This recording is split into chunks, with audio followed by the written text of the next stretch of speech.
familiar now. Welcome, everyone. I've got with me John Fanuzzi. Is that how you pronounce that, John?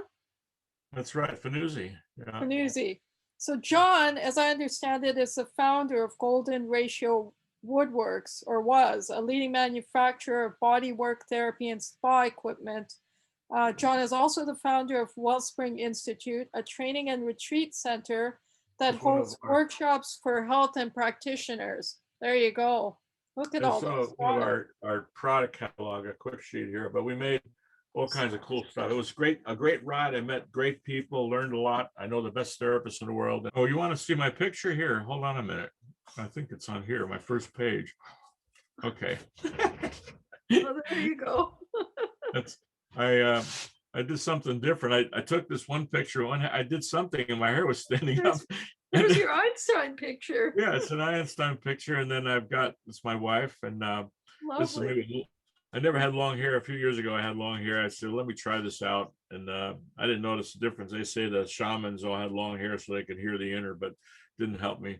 This one here. So that's before you go into the rest of the things, tell me about your life. Tell me where you grew up. Tell me where it all began. And let's progress from there to go to how we came here. I'll give you a little background. Okay, I was average middle class Catholic Italian family in New Jersey. My brother was a star athlete, and I was the older brother. But your brother's better than you, and I was bullied, and they made fun of me. So it forced me to do better.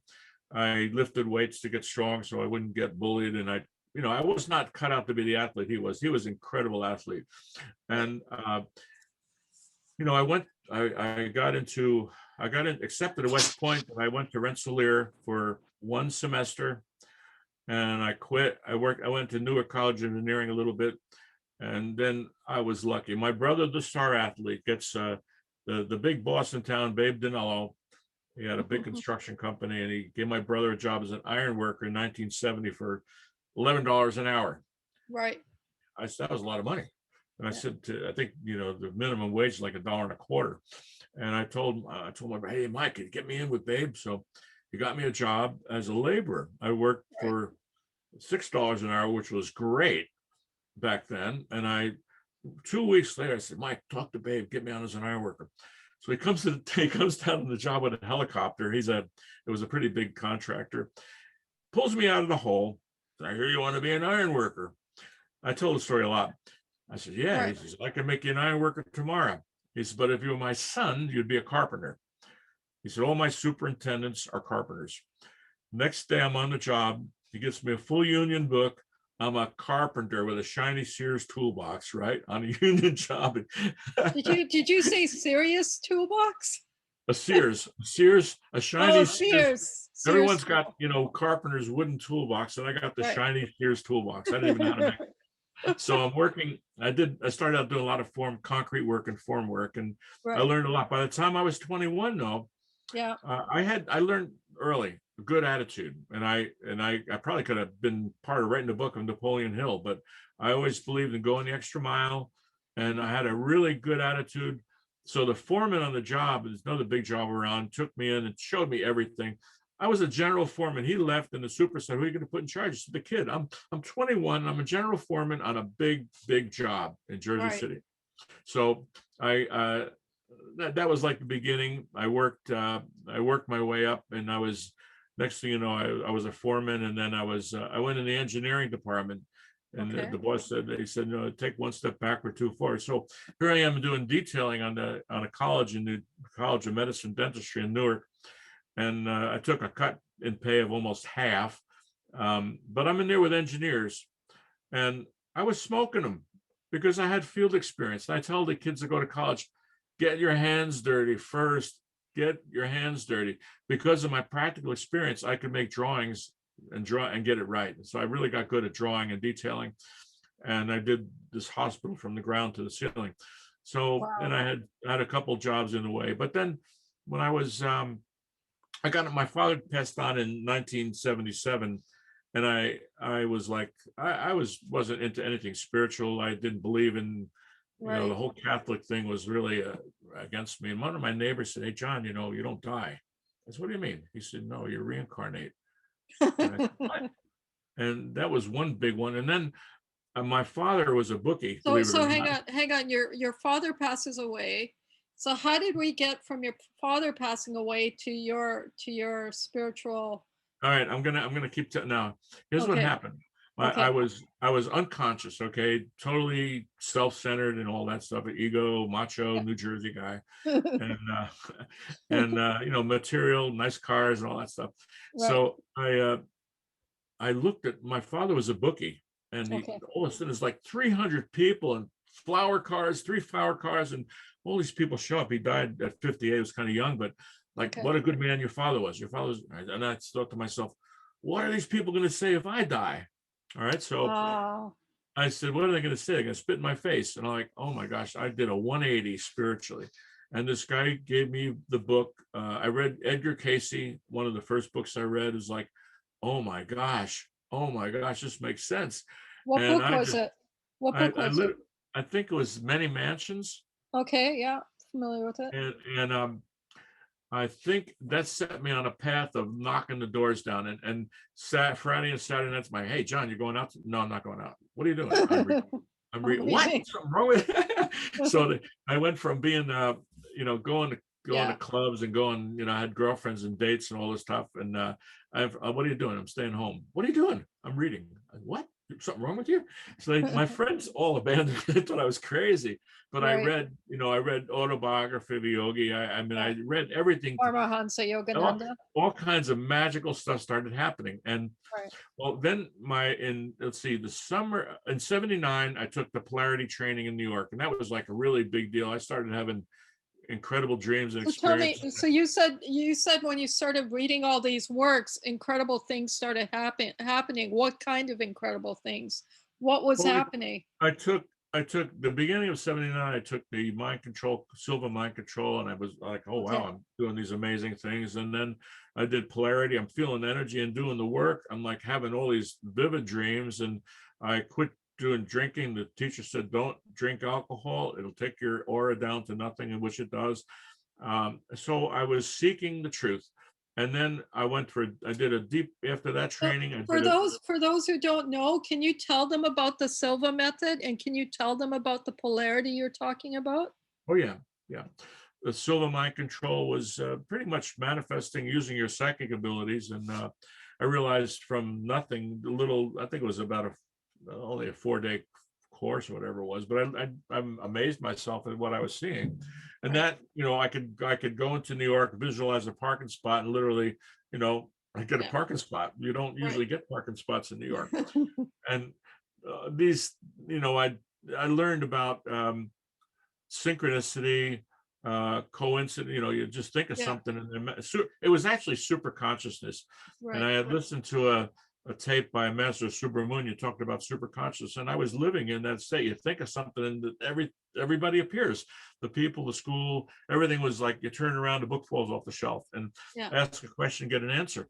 And so here we go. I did the polarity training, and I did that from February through May in New York.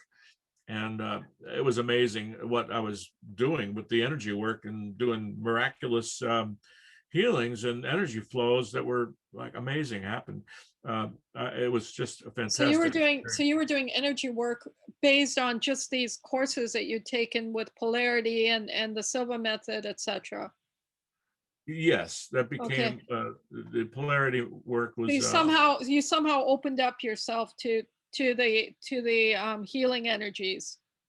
yes. And Okay. I was living in I was in New Jersey, but I'm going to New York. And then after that training, I went down to Florida and took like a deep body work training, like Rolfing, for 7 weeks.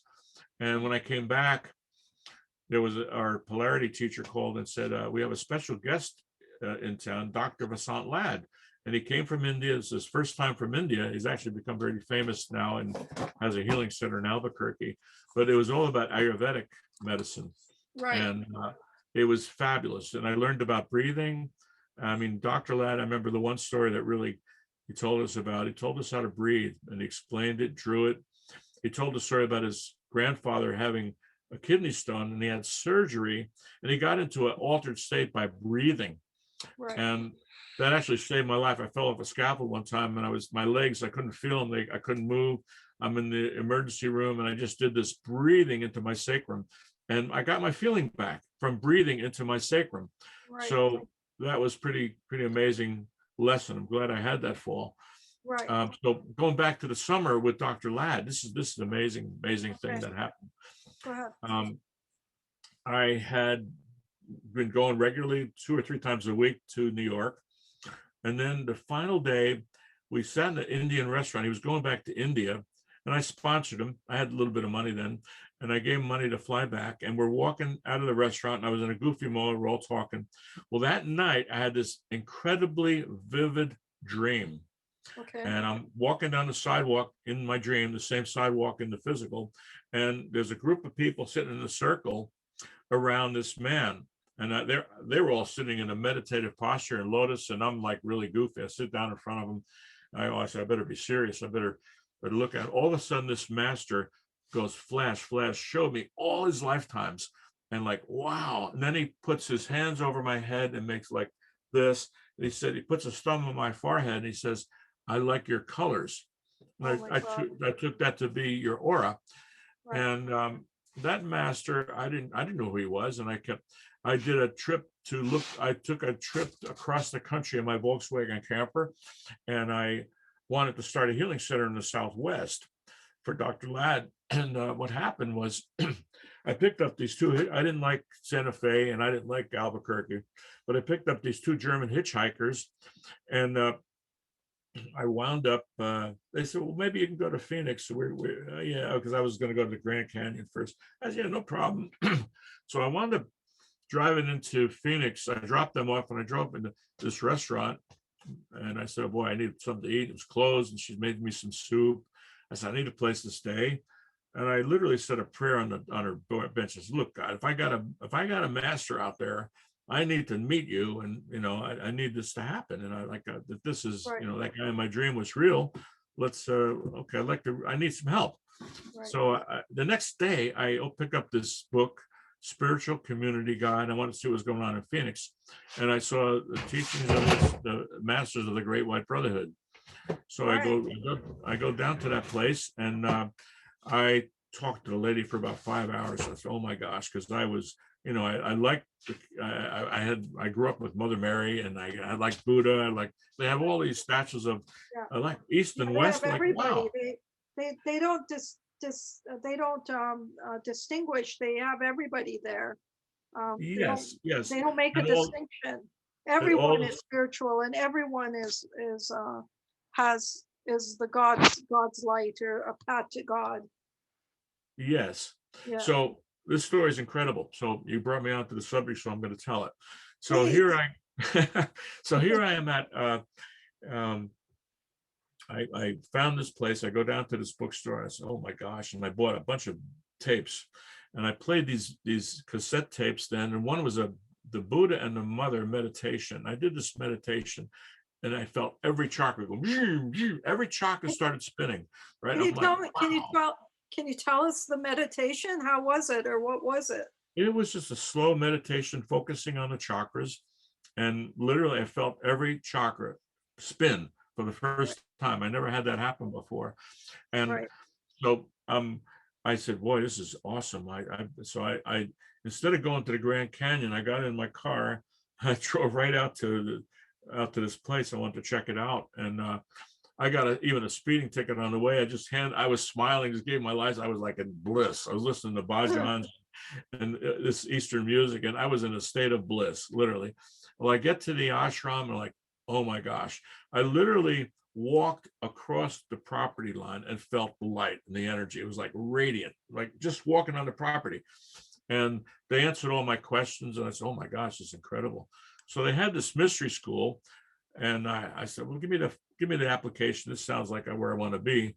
Right. Well, I said, well, you can't come to the Saturday night event, but you can come with us Sunday. So I was in LA, and I was at an ashram there. I stayed overnight in LA, and I drove to the service, and I went to the service, and I was like, oh my gosh. and the people would, there were like 500 people doing invocations, and I didn't even want to miss 1 minute to go to the bathroom. I was just like, this is the word. The chanting was, the energy was incredible. So there was a dictation by Saint Germain, and I during that time I had this thought, well, maybe I'll go to this mystery school in January, because I had a big contract pending in New Jersey. I had a really big construction job, and I had the job, and literally I had, as soon as I had that thought in my head, Saint Germain said in this dictation something to me like, now's the time to leave everything behind. Now's the don't, it gave me this, like, right to me. And I'm like, how could this be? Like, this is crazy. So I go down to the bookstore. I said, okay, I'm here. So this mystery school starts in a week. So I go down to the bookstore, and I go to make a plane reservation to get my, get back and settle my business back in New Jersey. And I go to the phone, but I look on the wall. I said, who's that? And that, and that. The picture of Mark Prophet was the exact guy, the master that came to me in my dream. And then there were two other pictures. One was Hiawatha, and one was Akhenaten. Like exactly when I tell you, exactly like in my dream. I said, oh my gosh, this is incredible. So I literally, Mark Prophet who was Lanello, he was Lancelot, he's been with me a lot, and he's appeared to me so many times in my dream. He gave me instruction, joked with me, unbelievable. So I didn't want to join any kind of organization or church or anything like that. I didn't want any part of it, but he was there for me. And I said, I'm supposed to be here. So I went through this great, incredible initiatory path with Elizabeth Clare Prophet and Mark Prophet on the inner. And I could tell stories that are different than some of the bad stories that people talk. I could tell the real stories of initiation and light that are, incredible stories, incredible tests I had. Anyway, I've come to the point though, final test. Tell us the one you remember that was most influential in your life, at least.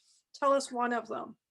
Well, I moved to Montana. I started my business in Philadelphia. I was in like an ashram teaching center in Philadelphia area. And I did my invocation. It was incredible. The energy was great.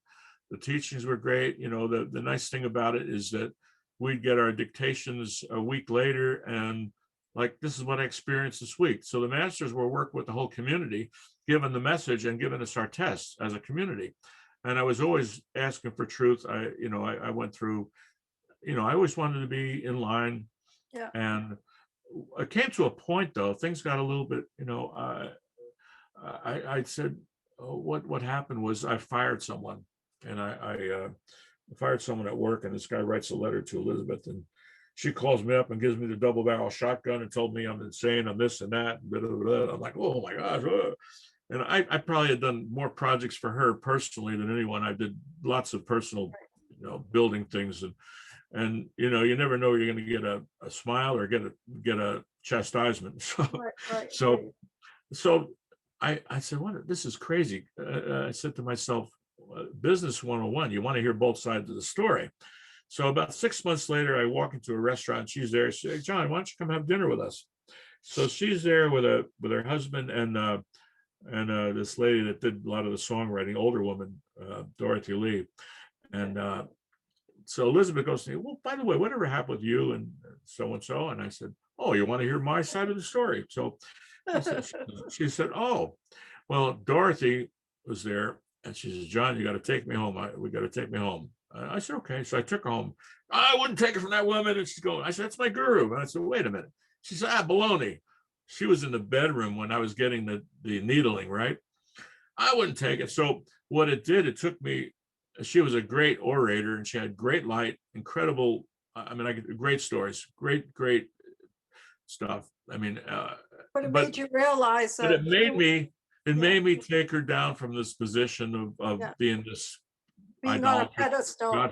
She was no longer on a pedestal for you anymore. Right. So here I am. Next time I did a job. I was there working in her house, building this little, I was putting glass shelves in her window. I remember she had these colored vases, and I get done with the job. I sat down with her. I said, mother, I said, I could sit with you as a sister instead of a guru. And you know what she told me? Yeah. She says, how come it took you so long to figure that out? And that's the same message I have for everyone. You know, don't put anybody else before your God within you. And that was a big, major, big deal for me. And it comes in line, you know, everyone, Yogananda was a great guru, but people looked up to him. But his whole thing was about self-realization and realizing that the kingdom is within. Like, so that was like, wow, what a wake up. And again, it's all about free will, right? You had to realize that. She couldn't tell it to you. You had to realize it yourself. I had to realize it myself. But I had the obedience and respect for the teacher. Absolutely. And GURU, the old saying, but you realize at some point that you have to become self-realized. And in other words, knowing that the kingdom is within. And that's why I have this issue with Christianity. And I was actually in India walking on the not a boardwalk, it's a stone walk along the ocean in India. And I'm doing a scriptural rosary, praying, and this whole thing came on with the book of John, you know, that whole thing about you don't believe Jesus is God and come in the flesh, you're of the devil, Satan, all this. I said, that's a curse. I said, wait a minute, stop. I'm listening to this thing, and I went and looked up the biblical story of John. The book of John was written 60 years later. Right. First the Gospels. And the Romans needed a new religion. They needed a religion because they didn't like the Jews. And I think, this is my personal feeling, is that they wrote a lot of the scriptures, and the Flavian Joseph thing, or Josephus, was part of the assimilated by the Piso family, which is Caesar's. And I think that they made a nice little story. Right. A lot of it might be true. And in the book, in Caesar's Messiah, they call it typology. There are lots of stories from, you know, different beings, and they had to make it work. They made a great religion, but they did put Jesus, the man, on a cross, and everybody worshiped Jesus. And not that I don't worship. I love him. He's my brother. I could sit with him as a brother, not as a God. And that, I think, is the message for Aquarius, to become Christ. Right. And there's another one. There's another big one I'm going to share too, because this was a big one when my brother, who was a Christian, telling him I'm going to hell for studying astrology, and he puts all these notes on my books. And I prayed one night, and I got something really profound. I opened the page, literally. It was in the book of Corinthians. It said something like this: if you only have hope in Christ, you are men most miserable. Unless Christ is raised, your faith is in vain, and you are yet in your sins. I said, oh my gosh. He said, I'm right. You got to become it. Be it.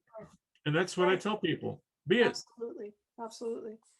Okay. So, thank you for sharing your life path and sharing how spirituality came into your life, from being a carpenter to being a healer, and from being a healer to becoming a mystic. So now, how does this mystic produce what's on your website? How did you get from where you're a student to a master like Elizabeth Clare Prophet and Mark Prophet to it brings that revelation, because it's a revelation in my eyes. It's amazing. It brings me to another story that I'm going to share. Since go ahead. We're on a call here. When I was in kindergarten, I was so humiliated. The teacher told us to draw these birthday cakes, and I got spaced out or whatever. But I started drawing these squares, and she comes by and said, "What are these?" And I said, "Windows." I forgot we were drawing birthday cakes. She drags me by the arm to the first grade and humiliated me, put me in front of the class, and said, "Does this child belong? Can this child be in the first grade? Look at this." She totally embarrassed me. And I was afraid all through school. I could not stand in front of the class. I was scared to death of being in front of anybody. So here I am in the spiritual path. I'm still afraid to get in front of everybody. And I said, okay. Right. I called to the master. I said, I need help, please. Please, I got to get. I'm not afraid of dying, not afraid of anything. But I'm afraid of speaking in front of people. Right. I get a call from a guy who's a radio show host. He says, "Hey, we're running this radio show. You want to be you want to do a broadcast here? We need a businessman." Right. And I said, let me think about it. I hung up. I said, oh my gosh, that's the master telling me I gotta, get with it. And so what I did, I signed up for this hosting a radio show at 8 o'clock on Monday mornings. And I signed up for 13 weeks. The first show, I was scared to death. Literally had props and people helping me. And I had, oh my gosh, the hour was like a year. Okay. I got through it. Right. The second show was a little bit better, but not much. Right. By the end of the 13 weeks, I'm like, wow, I wasn't afraid. I was just call people up and get someone on the other end. And we had a talk. And it wasn't bad. I signed up for a whole year for 60. I did 50, another year, 52 weeks. And by the end of the year, I didn't even prepare. I just hosted a show. And like, it was like, I wasn't afraid. So this is a big one. 9/11 happens, right? I happened to be on an airplane that morning. I left Atlanta at 8:30 in the morning to fly to a back-to-back show in LA. And we got landed in Austin. And I'm like, oh, great. Here I am. Of course, I saw right through the situation. But make a long story short, the whole International Spa Conference was coming up in a few weeks.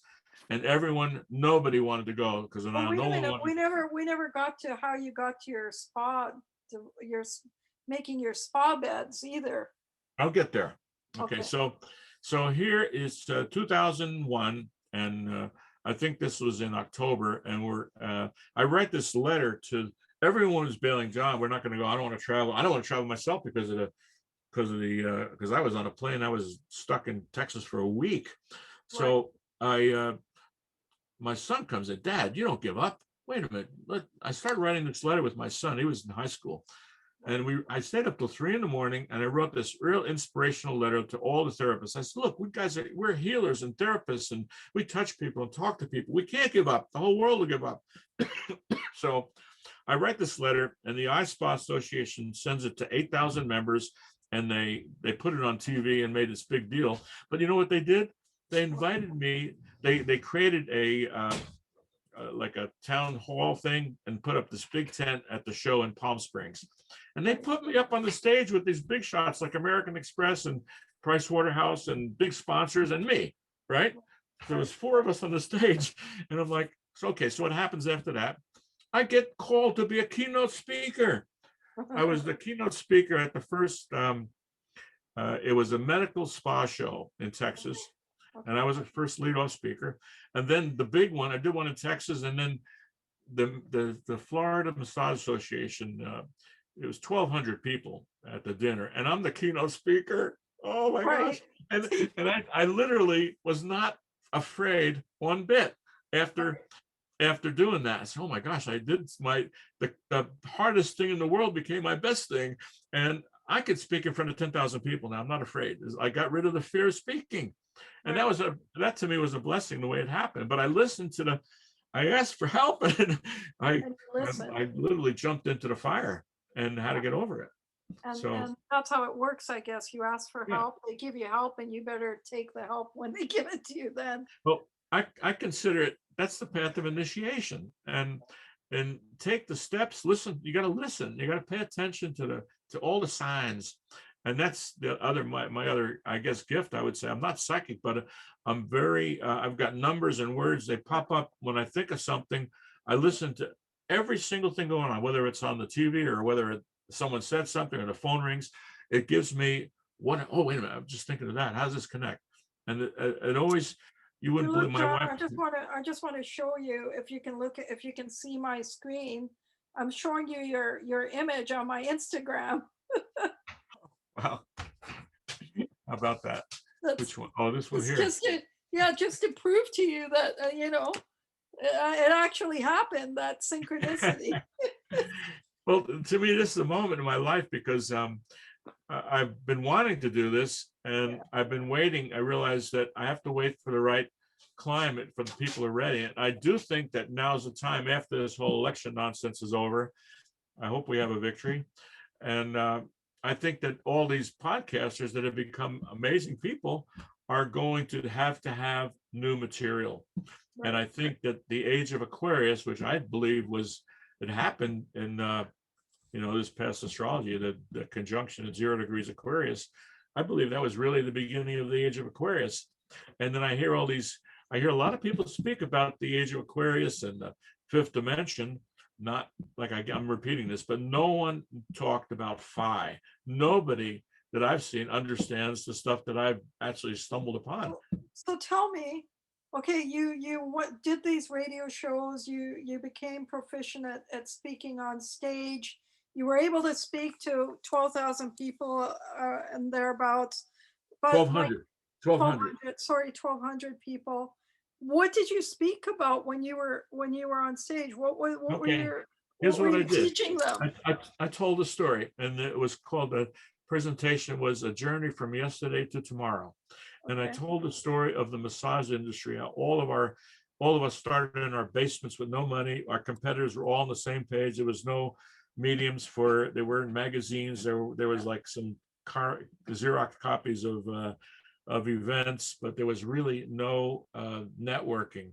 And I tell the story how we all built an industry, and the competitors helped. We all, by being competitors together, we all raised up the flag, and the equipment level was unbelievable. And I told people, I said, because of the table manufacturers were the biggest money makers, we paid for big ads, and I had the first color ad. I did a color ad on the back of Massage Magazine, which kind of launched the magazine, and my competitors had to follow. And we all, next thing you know, I got there's 4 competitors doing full color ads. So now all of a sudden, now the magazine's getting all the other peripheral stuff, the products and everything, and they've got a magazine. So the Massage Magazine was like, that was like the beginning. The first magazine that catered to our industry was the Massage Magazine. And so as we built up, we had new products. And when I think of it, I had the first lightweight massage chair, and people ask me what were the milestones in the industry. Well, the lightweight massage chair brought us to I can go to a trade show and connect with everybody. So I go to the Midwest Beauty Show. I thought to myself, if I can get into the beauty market, everybody gets their haircut. And I don't know if anybody's been out there. Have you ever been to a beauty show? No. It's a zoo. It's a zoo. I mean, a total zoo. And I mean it. And we have this, I brought in an army of about 15 local massage therapists to do chair massage, right, in our booth. And you would not believe the response. But what we did, we sold 420 chairs to Aveda. So I got that. To me, was, I told the story, I think that was the beginning of the day spa market. I said, wow, we got massage into hair salons. So next thing you know, the next table I made was a massage table that goes into a facial table. But the big one that happened, I made a wet table. One of my customers said, John, can you make a table we could do wet treatments in a dry room? So I made this molded plastic tub, a tabletop that had a curb and contained the water, and we could run it down the drain. And she could do salt scrubs and body scrubs. So what happened was 2 years, I spent about $30,000. Nobody was buying it. And next thing you know, Disney calls me, the Disney Hotel in Florida.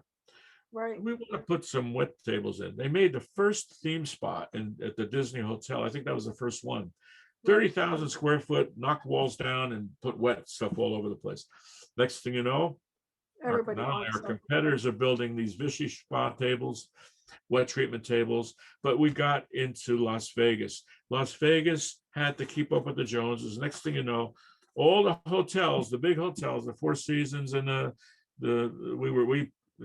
Bellagio, we actually put 150 tables, I think, no, it was 150,000. It was about 50 electric high-low tables that went in the grand opening for the Venetian. So we brought massage, which was a taboo word when I started. It was totally taboo. We brought it into the spa world. And next thing you know, everyone had to keep up with the other guy. So you had all these big 5-star hotels have to have these big, gigantic spas. And that was, to me, the amazing thing that happened, but it happened. Right. Wow. It's fascinating. Like, it's just one thing after another. It's like dominoes falling against each other to create this movement from one step to another in your life, it seems. Well, the nice thing is I've been blessed with all these stories. So when I start speaking, I got stories. I got another story. So Okay, go After for it. being in business for 25 years, I built the Wellspring. That was the spa and my deal was, instead of going to shows, I'm going to bring so people don't cop me, I'm going to just pay for plane tickets and send all the spa consultants to my place. So I built a working showroom spa called Wellspring. Right. I put a ton of money, and what's happening as I'm reaching this peak, all of a sudden China's coming into the market. The next thing you know, there's 2 competitors in China. I could not raise my prices for 10 years, last 10 years. Everything, they kept bringing the prices down and down and down. My material costs kept going up and up and up. They choked me, and I ran out of money. I got choked out of business. I had a bad deal with the bank. They promised me a loan, and they reneged on it, and I didn't have the cash. And next thing you know, like a lot of companies, we were out of business. And it was like my baby. I literally had an initiation of losing everything. And to top it off, I lost 5 properties on the river. I lost my business. I had to move out of my house, and I put my books. I had a beautiful library. I had it in storage in a barn. And a fire comes along and burns her barn down. I lost all my books. So I've been like, all my things that I was attached to were taken away from me. Right. And like my father-in-law said, well, you are the book. I thought of that. You know what? I hardly look at books anymore. I ask for answers, and they come when they need to come. Yeah, it's amazing. I think that's also a part of this journey where you lose everything and have to realize that it's not the things that make you, you make the things. Well, I'll tell you another story. Okay. Here I am. Okay. So I lost, it's a test. Jesus said, tear my house down, I'll build it up in 3 days. So if you got the attainment, you can keep doing it. Or if you got a good attitude, you just keep going. So I was able to save my rock quarry, and I bought that when I had money, and I put a down payment on it. It cash flowed. And anyway, I've been able to sustain the quarry, and it was slow and barely making the mortgage payment on it. And I was down to nothing. We're at a 4th of July conference, I think, at Big Sky in 2000. We were at some event, picnic or something, and I think it was 2010 or 2009. And I was literally, people were giving me food. My wife and I were thrown out of. We were living in an RV. Literally, my son gave us lost everything, and literally I got a phone call from the Department of Transportation. Hey, John, we hate to bother you on the 4th of July. We're going to lose East River Road if we don't get some rock in there. I said, you think you can help us out? No problem. So in a week, I had 86,000. And the next year, I had this theory that every time I started digging, the money came. When I started digging for my factory, and the money, I've done it a few times, just walk into the dream. Well, I started digging a hole. Little did I know it was going to happen. But I started before that, I started knocking rock down because it was a big snowpack, and maybe we'll sell some rock this year. So we sold like $500,000 in rock. And we're usually, before that, we're selling like 20, 30, 40,000 a year. I sold $500,000, like, wow. So I was able to build a house with no banks and free and clear, built the whole house myself. So that was a blessing. So it all came back, and I really love where we are now. We're living up looking down at the valley instead of being on the river. And it's really, really a nice place to live, Right. Beautiful. So, okay. So let's talk about now, we talked about your life and a lot of it, and thank you for sharing everything. I want to know now, everything that's on your website, what was the beginning of that? Was there like a geometrical figure you started with, or a thought that came to you, or there must have been a starting point? Okay. After I lost my business in 2007, I got asked to do a talk about the golden ratio. I'm like, oh, great. I started drawing in PowerPoint, but I'm going to bring one up here this one drawing is okay, so why did they ask you to do a presentation on the phi ratio? What happened? I'm missing the piece here. Well, how did we get to there? My company was called the Golden Ratio, right? And I said, well, I said this. So I said, oh, great, here I'm okay. So I got to talk about the Golden Ratio. But so why did you name your company the Golden Ratio? Oh, that's a good question.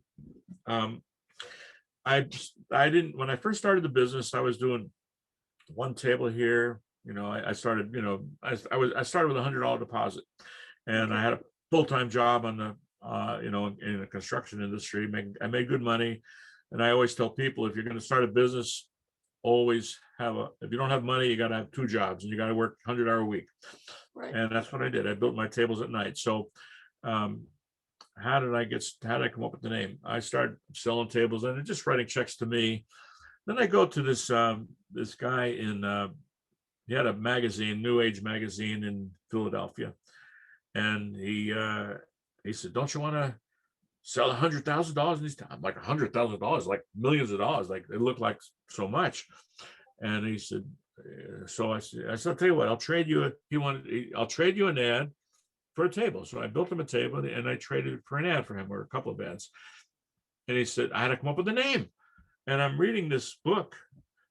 The goal it's called was the Coming Revolution magazine, and there was an article about the golden ratio being the staircase, whatever it was. It was the formula for transcendence. So I was Okay. pretty inspired by the article. The ancients built the pyramids and the art and everything it showed using the golden ratio. I didn't know a lot about it. And then I said, I needed a name. And I thought, the golden ratio woodworks. The golden ratio would work. And that was it. Right. So I named my company Golden Ratio Woodworks. And it was kind of a stretch because nobody knew about the golden ratio back Right. then. What's the golden ratio? Right. Now, everyone knows about the golden ratio. And Even my still, theory, nobody knows about the golden ratio, but more know about the golden ratio. I well, still I get helped. people ask me what the golden ratio Yeah, is. So still well, nobody really, everyone knows about it. Well, I was inspired by it, by that Yeah, article. And so what absolutely. happened, I said, you know what? I'm going to make the golden ratio a family word. And I did. And I'm going to Wow. make massage. I'm going to make massage because back then massage was, kinky, massage parlors and stuff like that. And the Right. only reason I got into massage is because we had a friend of the family in New Jersey that was a master massage. He was unbelievable. And I hurt myself in sports, and he would fix me. The doctor told me I'm done, and he would get me going. I had to wreck my knee, wreck my shoulder. He'd work on me for an hour. Next thing you know, like, wow, I'm all better. So I always had this massage thing in the background. So when I went to massage training, someone in the class said, hey, you're a carpenter, you can make me a massage table.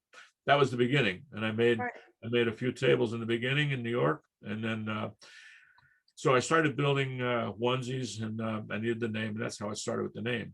And then evolved. And I doubled. I literally had a job as a project manager when I started on this big construction job. And I went from, when I started, I was a superintendent in Philly on a historical renovation. Then I took another job as a assistant project manager. So I'm doing my tables at night. I quit after a year and a half, and I had a good job with benefits, but I saw the curve going up straight up. And it did. It doubled. Yeah. We went from the first year we did 25,000 and 50, then 100 and 200. It was doubling every year, literally almost doubling. Wow. And it quickly went up, and that's how we started. It just grew. And I didn't know anything about marketing.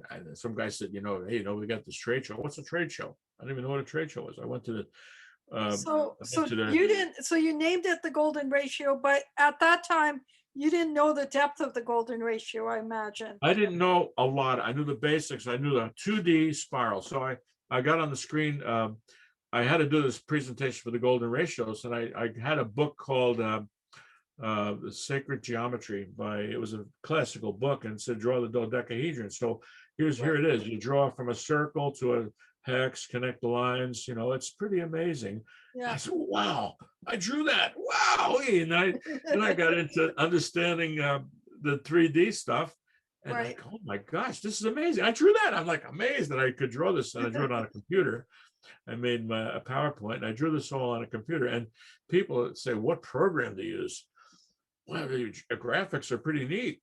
You know what I use? What? People don't believe it. I use Excel. I believe it. I believe it.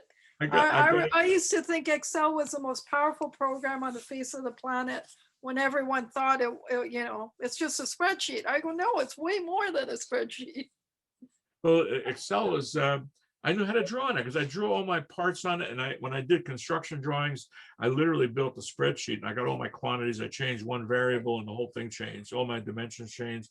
And I built a database into my drawings and I Right. designed all my parts. I did a lot of extrusions and injection molding for the business, but I knew the cost of it, or I knew the, I would calculate the cross-sectional area on extrusion and I would know my cost pretty quickly. But I built everything like that on Excel. So I know how to draw in Excel. And all the stuff is Excel. Even so, every single thing in here is Excel, and it's it looks like cells. I was wondering because I used to do that too. I used to make these. Oh, it's just another synchronicity between us. The only thing is the new version of Excel is terrible. I have to keep my computer downgraded because I'm using a 2004 or 2008 version. The new one is pathetic. It's terrible. In fact, let me show you. I'll bring up an Excel. In Excel, I'm going to bring an Excel chart here, and you build a. I've got. You could put your toolbars right there, and you can draw anything. It's pretty. I really know. simple. I know. You can I know shade. it's very powerful. It's powerful for drawing. It is, but absolutely. it works. A lot of the drawings, like this one here, and then you can put your formulas right in it. So you got your drawing and your formula, and you have it all in one place. I know it's and sometimes you need a spreadsheet. So here it is. I just put stuff in a spreadsheet, and there it is. My construction drawings, I used to do detailing. When I do them in Excel, and then you just save it as an HTML. So you got a spreadsheet. I put it on my phone, and I can stick it on my phone, but I've got all. I built things. I could build things on the drawing board. So when you go in the field, I get the job done. If I build something, I don't have to take time to think in the field. Brilliant.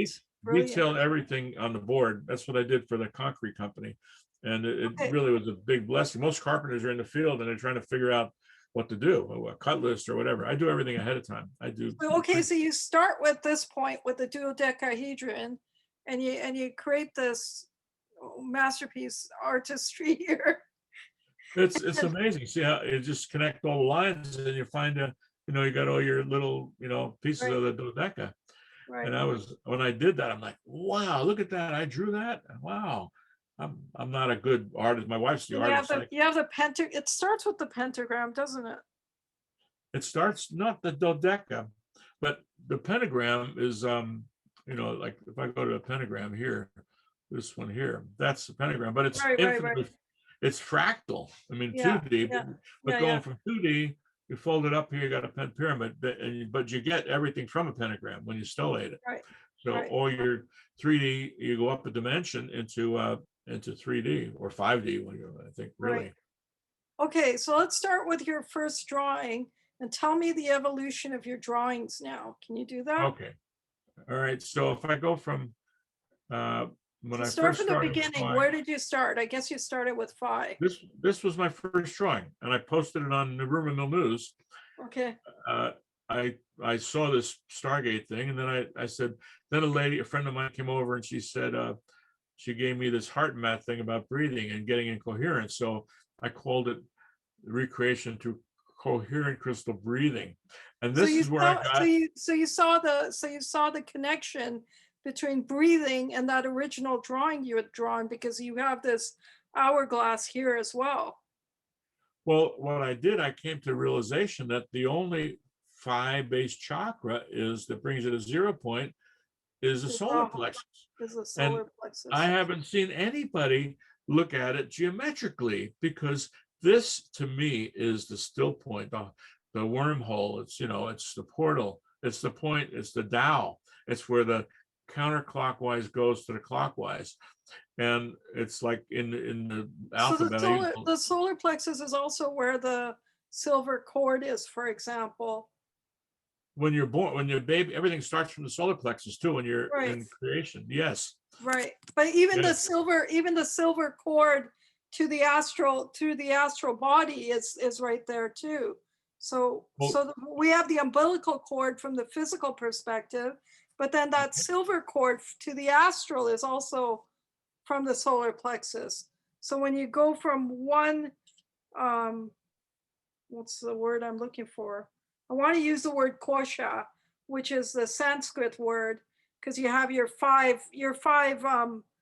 koshas in Sanskrit, or whatever they're called, the five, your physical body, your astral body, your mental body, your emotional body, and your causal body, right? And so you have this umbilical cord that goes from between each of them. Right. So they're all connected. They're all connected through the solar plexus. But the neat thing is when you do the geometry of them, when I got into the chakras, where is it? Somewhere over here. Here. The geometry, they all nest, because even in your octahedron, you've got 5 ratios. If you put an octahedron over this, there's 1.6. The octahedron is the root chakra, even on the base, and then your this creation here is the star tetra, but this is all the material world. This is the physical creation of Father, Mother. But then you bring in the breath through the solar plexus and the breathing, and you bring in the phi, and that connection to the spirit. So your spirit goes into matter, you might say, and there's a connection with this. Now this is ether. When you get into pentgeometry, you're talking about phi. The fifth ray, the fifth dimension is all phi. And when you understand how powerful that pentagram is, it connects you to the spirit. And I've got a message for you, Christian people. You've been tricked. The Satanists have taken the most sacred symbol, which is the pentagram, and made it their hold on, let me turn this off. Sure. Right here. Okay. Anyway, they made the pentagram into their their logo, which scares the Christians away. My gosh. And here's another one. All right, do you want to break a hex? Sure. You know how to break a hex? That's the matrix, the 124,875. The pent will break the hex or curse. And I tell people, when you pray, put your hand up and know what you're sending out. You will break a curse. And the dark ones know this one. And if you ever watched, like the guy who's most famous for his hand speaking, can you also send positive vibes through the hand too? Yes. I did a post a little while ago about that. Let me see if I could find it. I did a post. Hold on a minute. And I posted on Rumor Mill when everyone's praying for this election. So the bad guys know that, but the good guys know this too, obviously. The good guys don't know it. And I made a post to tell people, when you pray with your hands. And this is funny because I saw the Sadhguru. I like that guy. He's cute. Yeah. He was talking about praying, and he had a dream, and he was shown that if the bad guys get in on this election, we're going to have cataclysm. And he said, you guys better pray like you've never prayed. And I did a post after I saw that, teaching people how to pray with their hands and the science of using your hands. I said, put your hand. Our spiritual ritual includes hands in our prayer. And you've seen many mudras of the masters. Now, the most famous one was the master. And have you ever read the book, The Dweller on Two Planets? The which? The Dweller on Two Planets? I have not. It was a classical book back in the 70s. It was great, and talked about the comparison of a lifetime in an earlier time in Lemuria and then one current life, and showing the parallels. And really good. So I'm going to tell the story about this master. There was this community called they were the Swernes, and they were being invaded by the Chaldean army. And the master was the Ray of Ernan, and they called him Ra, Ray, and he had great powers, and they could manifest their food, and they were living pretty much on a very spiritual life. And the Chaldean army comes to them, and the Chaldean guy says, we're coming to overtake your land. And one of his scouts was out, said, you better not. And so Ray Ernan comes out, the master, he says, I exceedingly warn you, go back. I exceedingly warn you, go back. So what does he do? He sticks his hand up and makes a pass. All the commanders dropped in. He cut their crystal cord. Right. And here's what happened. And I use that as an example. I have been, when I've done spiritual work or invocation, I don't mess around. Right. And I've gone right to the, I've done some invocations that are sometimes they're pretty strategic and surgical. And I've been one night I did this one and I got attacked in my dream that night. I was having a big community block party, and all of a sudden these black robe guys surrounded me and they were coming to kill me. And I literally raised my hand halfway and they froze. And then I swung it around just like Ray Ernan did. They all dropped dead in my dream. I had another dream. Wow. One time I did a polarity session. This was earlier. I did a polarity session on this lady that had a lot of psychological problems. And I literally was blissed out when I went to go to bed. And I was at my sister's apartment in New Jersey at a trade show, staying overnight at her house. And I had before I went to bed or sat down in the bed, I closed my eyes when I went to bed, and I swear I had legions, tens of thousands of demons attacking me, like the ugliest, scariest things you could imagine, coming right at me. And I decided I am not going to be afraid. I called to Archangel Michael. I put a sword in my hand and stood in the middle of the street. I swear, a half an hour. Every time I closed my eyes, I would see everything. I opened my eyes, I couldn't see it. I closed my eyes, I see the whole legions. They haven't bothered me since. Okay. Wow. I'm telling these stories because I was given these stories and these experiences.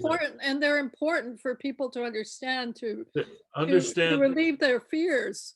That's right. In other words, you have to act like a master. And the big test for every situation is fear. And fear is the dimmer switch in Ohm's law. The fear is it's the resistance. It's the valve that shuts off the water. You want to have maximum potential, and you want to have no fear. When you pray, you say it with intense passion and no fear. That's it. And like I say, I did a post. I'm gonna see if I can find it because it was a good one. Wait a minute. I know where it is. No posts. Hold on a minute. Well, I don't see it. I got a second screen here, but somewhere I posted that. Oh, here it is. There's a folder.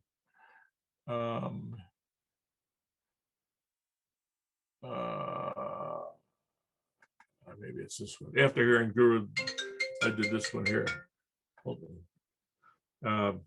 Telling people about breaking the curse with the pentagram. So I just put a little thing out about explaining what I just told you. We can't see it if you want us to see it. So, and here's a crazy thing. Next show I saw with Guru Sadhguru, he said, everybody raise your hands in prayer like this. Everyone's raising their hands. I'm like, wow, maybe you saw my post or heard me on the internet. And next thing you know, General Flynn was at the rally. He said, everybody raise your hands in prayer.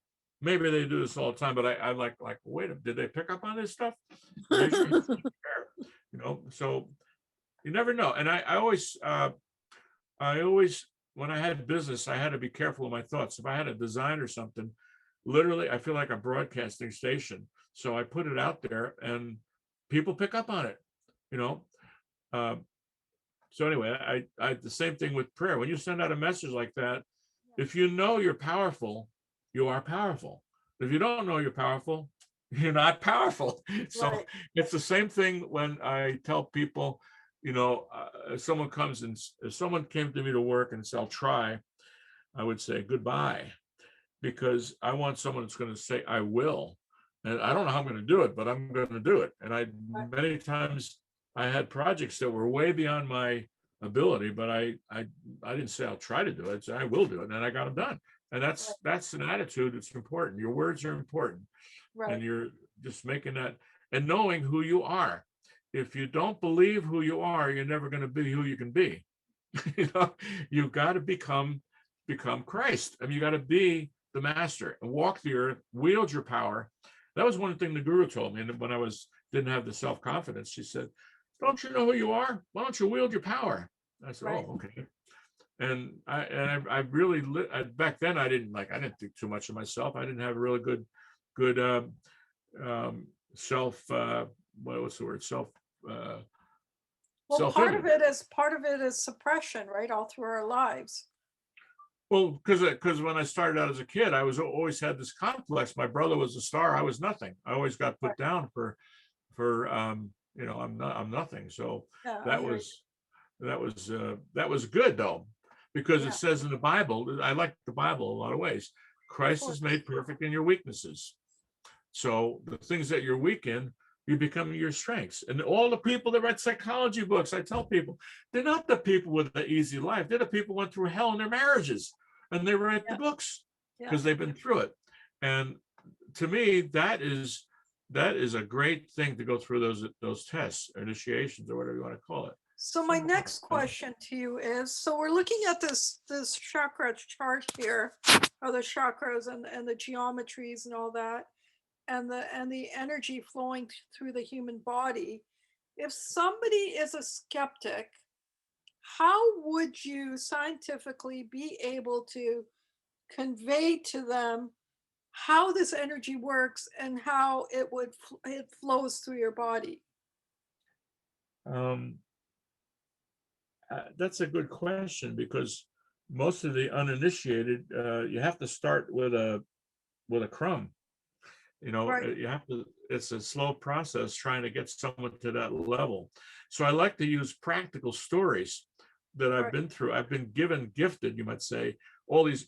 I've got a story for everything, and I believe that those stories is going to come a time. I'm 70 years old, and Yeah, I feel like a kid sometimes, but I believe that my stories are going to convert and help more people wake absolutely. up than Absolutely. anything. Go for Just it. like my practical stories on, like my brother playing football and Yeah. speaking, getting 50,000, 60,000 people roaring. How I did it. Nobody else did it. I said, Michael, I won the game for you. That story will be very important when I start telling people how powerful their words are. And Right. if you start doing mantras or make fiats and invocations, if you know what you're doing, you don't need to spend a lot of hours. You can do Right. it in one shot. And the intensity of your So, feeling, like, I you mean, know, there's all kinds of questions coming up in my head. The idea of sigils and geometry and all these other yeah, things are coming up in my head too. But for now, let's just answer this one question, even if it's from your story. okay. How do you convey to a layman that he has or she has energy that'll heal them, and it's natural? Um, I think my best way to connect with people, believe it or not, when I get them on a massage table, when I touch people, and I'm good at helping people. It gives them the confidence in me that I could speak something with authority. And when I Right. did trade shows, I had a salesman writing orders. I connected with people one on one. And when you got someone in your hands, you own them. Right. That to me was like, wow, this works. And I could sell you and I can't sell something if I don't like it, but if it's a good product, I can sell it. I can sell it to you Right. if it's a good product. I don't care all the money in the world. I can't sell it if it doesn't work. So that's, I mean, to me, that's, really kind of a practical thing. Believe it or not, get someone in a massage chair or on a massage table, and I could Like, connect with them. here's another question. How did you decide which geometrical pattern belongs to which chakra? I just stellated them. The base is four stellated is an octave, Right. six stellated is a star tetra, five stellated is Ikasa. You know, the Right. throat chakra. Now the third eye is another big one. The third eye, I've come to a realization that this is amazing, because the third eye, when I take my 3, 4, 5 cross and stellate that, I've Right. got 16 squares times 6. And what's the third eye chakra is 96 petals, right? 96. Yeah. Well, I said, well, 96, the third eye chakra is a megaphone from the inside out to each of the senses. And I've got the throat chakra as one of the extensions of the third eye, because Right. you have to think about something that you're saying. It's connected with your hard Right. drive. Right. The two So, are connected. so Absolutely. you're putting out a grid here every time you speak. And this is the recorder. the third eye connects right here. Everything you've ever done emotionally, spiritually, past lifetimes, everything you've physically done is recorded in your third eye, even the subconscious. So, and what happens is the light comes in, that point of the spirit hits the midpoint of that, it's a number 9, the center of the cube. Okay, it's the 9th point, but the energy comes in, and now you're connecting to spirit. And I can broadcast from that box and get out of the box. The saying, get out of the box. Well, the box is the third eye. And, it goes, there's some coming into the center, and there's some going from the center out. So there's in and outs of male and female, active and passive little hard drive. So you take center, take stuff in and send stuff out. So that's what the third eye is to me. Right. And I've done it, not that I, from any studies, I basically threw away the book and figured out, well, that's how it must work. It's like, and then that box contains your senses then, right? That's right. All your senses are in the box. And I may have to adjust some of these senses, but you got sight and visualization. Yeah, there you go. You got speaking and hearing, you got taste and smell, you got touch and feel, thoughts and emotions, and intuition and memory. Like they're kind of polar opposites. Right. It might need adjusting. I have to maybe contemplate. You got active and passive senses, which I think is part of the hard drive. And the RAM, which is the same numerology as I am, of course, is the right brain, the spirit that goes, many times I had 10 patents, and a lot of times I was stuck on something. The left brain, the hard drive, has the information. You keep thinking, how am I going to get it? It's all thinking. And out of nowhere, the spark goes off. I got it. Oh my gosh, where'd that come from? At the least moment. And all of a sudden now you have to have the foundation in your, you have to have some kind of attainment and foundation in your hard drive in order to let the spirit match your invention or whatever, your revelation. Okay. And so that's the light bulb going off, is the right brain. The right brain ties into the whole eye spirit, everybody, the source. Right. So, and all those are all 9s. Number 9, the center of the physical world here in the cube, and ties to the spiritual 9 at the point, the apex. All these angles of this guy equal 9, and all the lines, face angles, equal 9.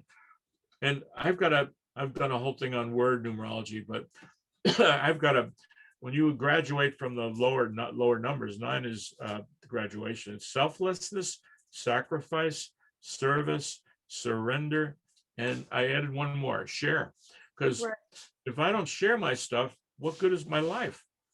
So this is kind of a life. It's the whole point of your life, is to be That's creating right. something, create something, make it the best it can be, and then you have to share it, because that's how right. it gets out there.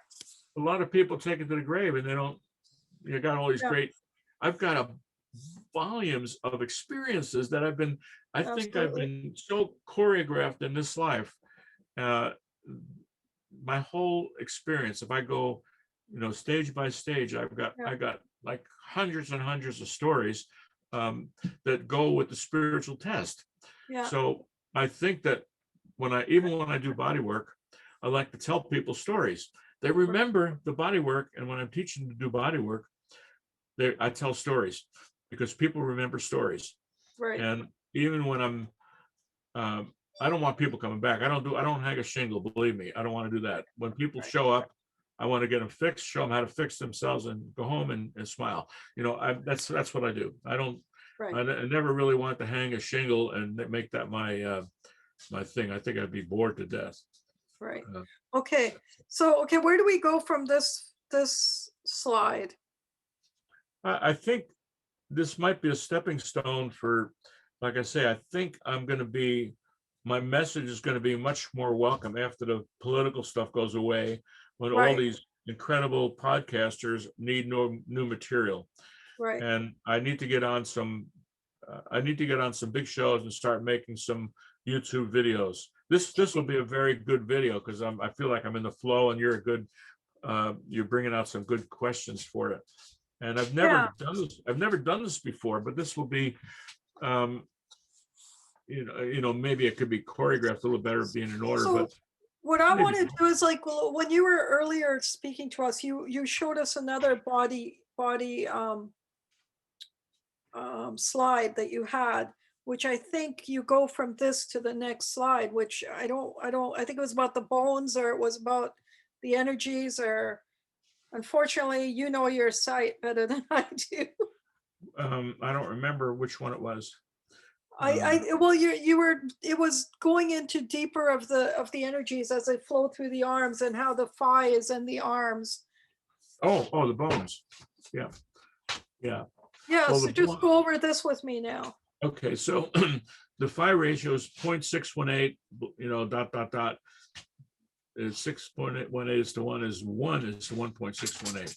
So your bones are 0.618, 1, 1.618, 2.618. They're in phi ratio all the way up your arm. They Right. go in golden ratio sequence. So that's telling me there's a certain compressing Mathematical consistency. or coming down to 0 point. Your 0 point energy is coming to the tips of your fingers. Now, the numerology of finger, I think, is 5-1. Again, the same mudra. Right. The palm, I think the palm, or I believe the palm also is a 5-1. It's, see, I consider my 5-1 like a sacred number, not like a 6. Now, there's something else I want to show you on the Sure. on the geonumerology. The vowels, I'm convinced that these are portals. A is a 1.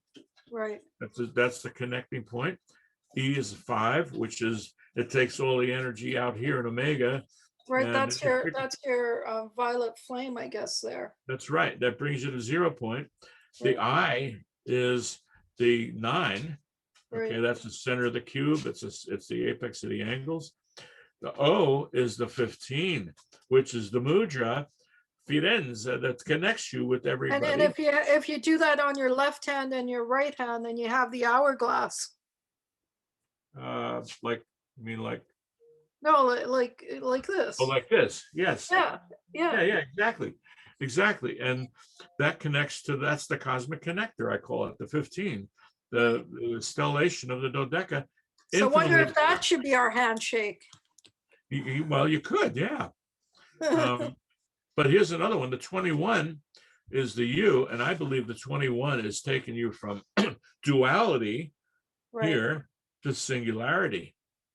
Right. And if you see the shell here, the I got, believe it or not, this was the amazing thing. I took, when I first started looking at this, I said one day, oh my gosh, look at nature. Look at this.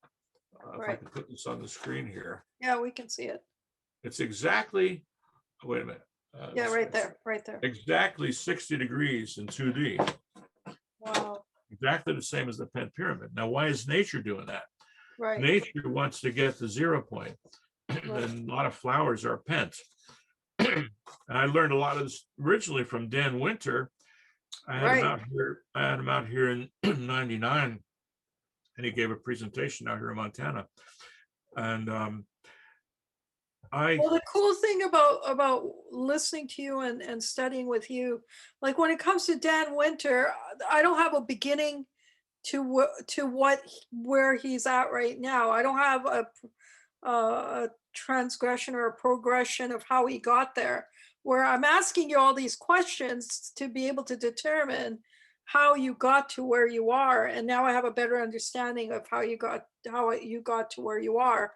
And it's based on your life. It doesn't have anything to do necessarily with a mathematical calculation. It's organic all through your life.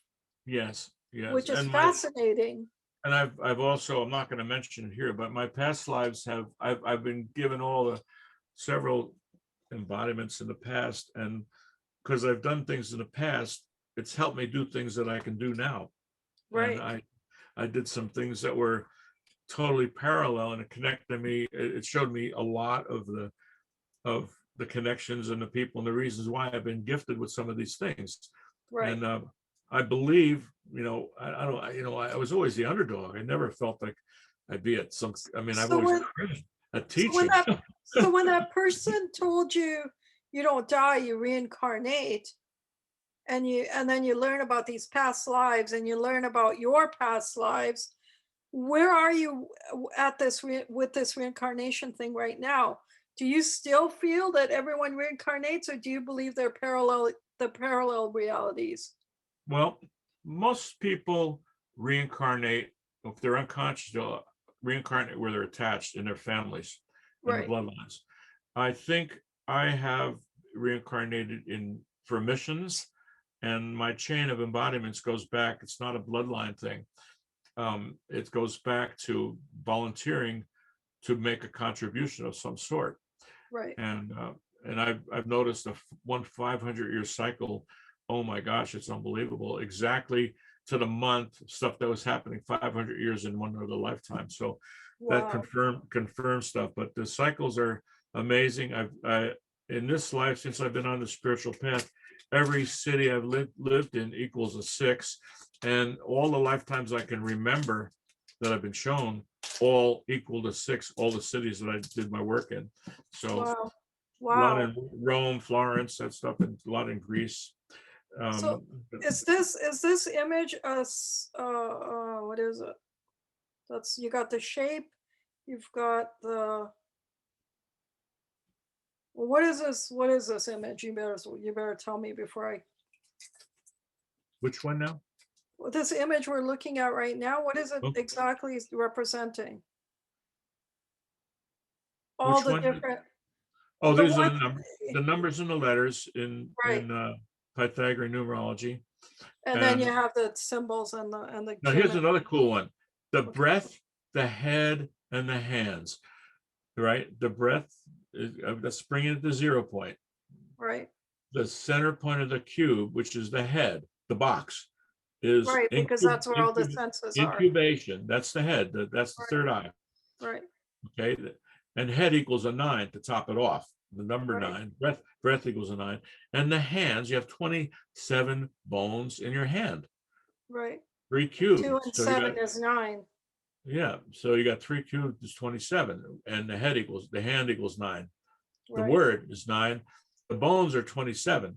So this creator is incredible, but it's all based on geometry. And I think it's very important to spell the words right. And people, a lot of times they write their prayers and invocations, and they have like one is, the light of God never fails. Wait a minute, that's nice, but using a negative. So when you have 2-year-olds, they only hear positives. So like to change invocations to Right. the light of God always Always prevails, wins. Yeah. instead of never Absolutely. fails. Absolutely. And I believe that's important to speak the words correctly. And like a child, if you keep saying, don't go up the stairs, So, the child does everything. They only hear nouns. They don't hear anything else, right. children. So they don't hear negatives.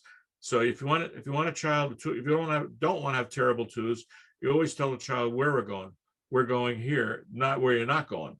So Right. that's important. Okay. So let's see what else. Let's see if there's anything else here that might be exciting for you. What is nesting? What is what? Well, let's just go through all of them one by one, because we're going to do this for this interview. So may as well do it. I'll just quickly go through a quick, show of what I've got posted.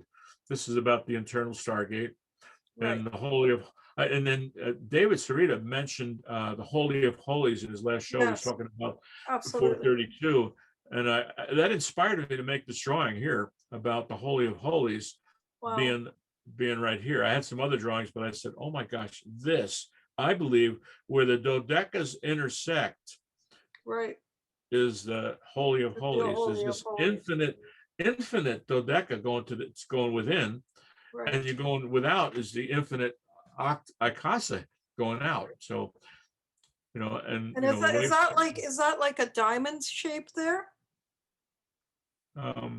It's 60 degrees. It's a pen pyramid, 5 sides, but it's a 60 degrees angle from the front. Right. So, okay, so let's quickly go through these. I've got one on the basics of the golden ratio, proportions. So why did the ancients use it? The artists, the builders, is the Vesica Pisces that David was talking about. Remember, he said the pyramid was here. No, the pyramid was here on this point, and the Washington Monument was here in ratio between this point and this point. Right. So that's the Vesica Pisces. This is another one I did the That's the square into the Vesica Pisces, circle. yeah. And I actually constructed a phi, I used the 5-pointed star to get the points on the inner circle. This corresponds to, when you put this all together, you get the proportion of the Earth, the Sun, and the Moon. This one here is taken, the ratio of, I got this from Michael Helios, and he had a black and white drawing, and I decided to make it look good, and I thanked him for it. He did I think it's a brilliant work where it's not exactly perfectly on 90 degrees, but it's darn close. How these all fit into each other. Here's just some shapes that I made. Let's see, where am I? Atomic solids. I think we showed that. Oh, here's the octa. Remember I told you even the octahedron is golden ratio? Yeah. So if you put the octahedron and you put a icosahedron inside the octahedron, you got phi ratio even in that. So next thing we showed that one. I don't know if there's any other templates down here. Pretty much, a lot of times I'm redundant because I believe that's how people get it. I'll talk about stuff over and over again. Well, it inspires you to expand your ideas when you're redundant anyways, right? You'll expand what you have. And I think it's important to repeat what the old saying, tell it again and repeat, do it whatever 3 times or whatever. And I'd like to do that because that's how I get stuff too. I look at stuff over and over. So what's this one? This is looking at, these are coming down the standing waves, and then the waveform could be this way where they're reducing by golden ratio proportions this way with the star tetra. I'm not sure how it almost looks like the medical symbol of the snakes intertwining. Similar, yeah. There's another one. Here's I call it the sine wave and the fine wave. One takes you to 0 point. This one keeps you in duality. The reptilian left brain. The sine wave keeps you in duality. The sine wave is duality, yes. So how do you transcend the spine wave? Let's say when you're working. Make a conical 0 point coil. And I believe this is also free energy. Just like the body gets its energy from the sky, from the electricity and the static air. I believe if you had 2 coils back to back and you wrapped one counterclockwise and one clockwise and set the wire up in the air, I think you're going to get a direct current. You're going to get a negative and a positive. That's simple. I think just like the body. And that gives you that 0 point. Here's another one. Now, if Hurricane Even, when it took a satellite shot, it was a pentagram. The waves organized. The satellite shot was a pentagram. Isn't that crazy? Going to 0 point. And so here you're describing the complexity. The packing. I don't know if there's anything else under the packing structure. Oh, here's a quartz crystal. Quartz crystal's at golden ratio angle here, by the way, 51 degrees. Oh, wow. Isn't that crazy? That's Excel. Do you believe that? Look at that. I believe that because I used to do that. I love Excel. I used to tell everyone I don't need anything but Excel. But then they destroyed Excel. So now Excel doesn't do what it used to do as well as it used to. Oh, here's a cool one. I got all the numbers, my own numerology. It's based on what I've taken, but I've made a whole graph of numbers. Oh, here's a cool one. I wonder if it's linked here. 7. The 7. Here's what I got for the number 7. You got all these number 7s. They say God is number 7. When you take a look at the number 7, and this is not hyperlinked, I don't think. I've got to hyperlink that. I have to make a note. The number 7, if you wait a minute, I think I have this post. All these shapes, all the platonics in geometric perspective, they're in perspective, fit in the 7-pointed star when you connect the lines. So here's how I see the number 7. You've got 6 days a week and a day in the middle. Number 7 also, you've got 7 is completion. You got the week. Right? Oh, no, 9 is completion.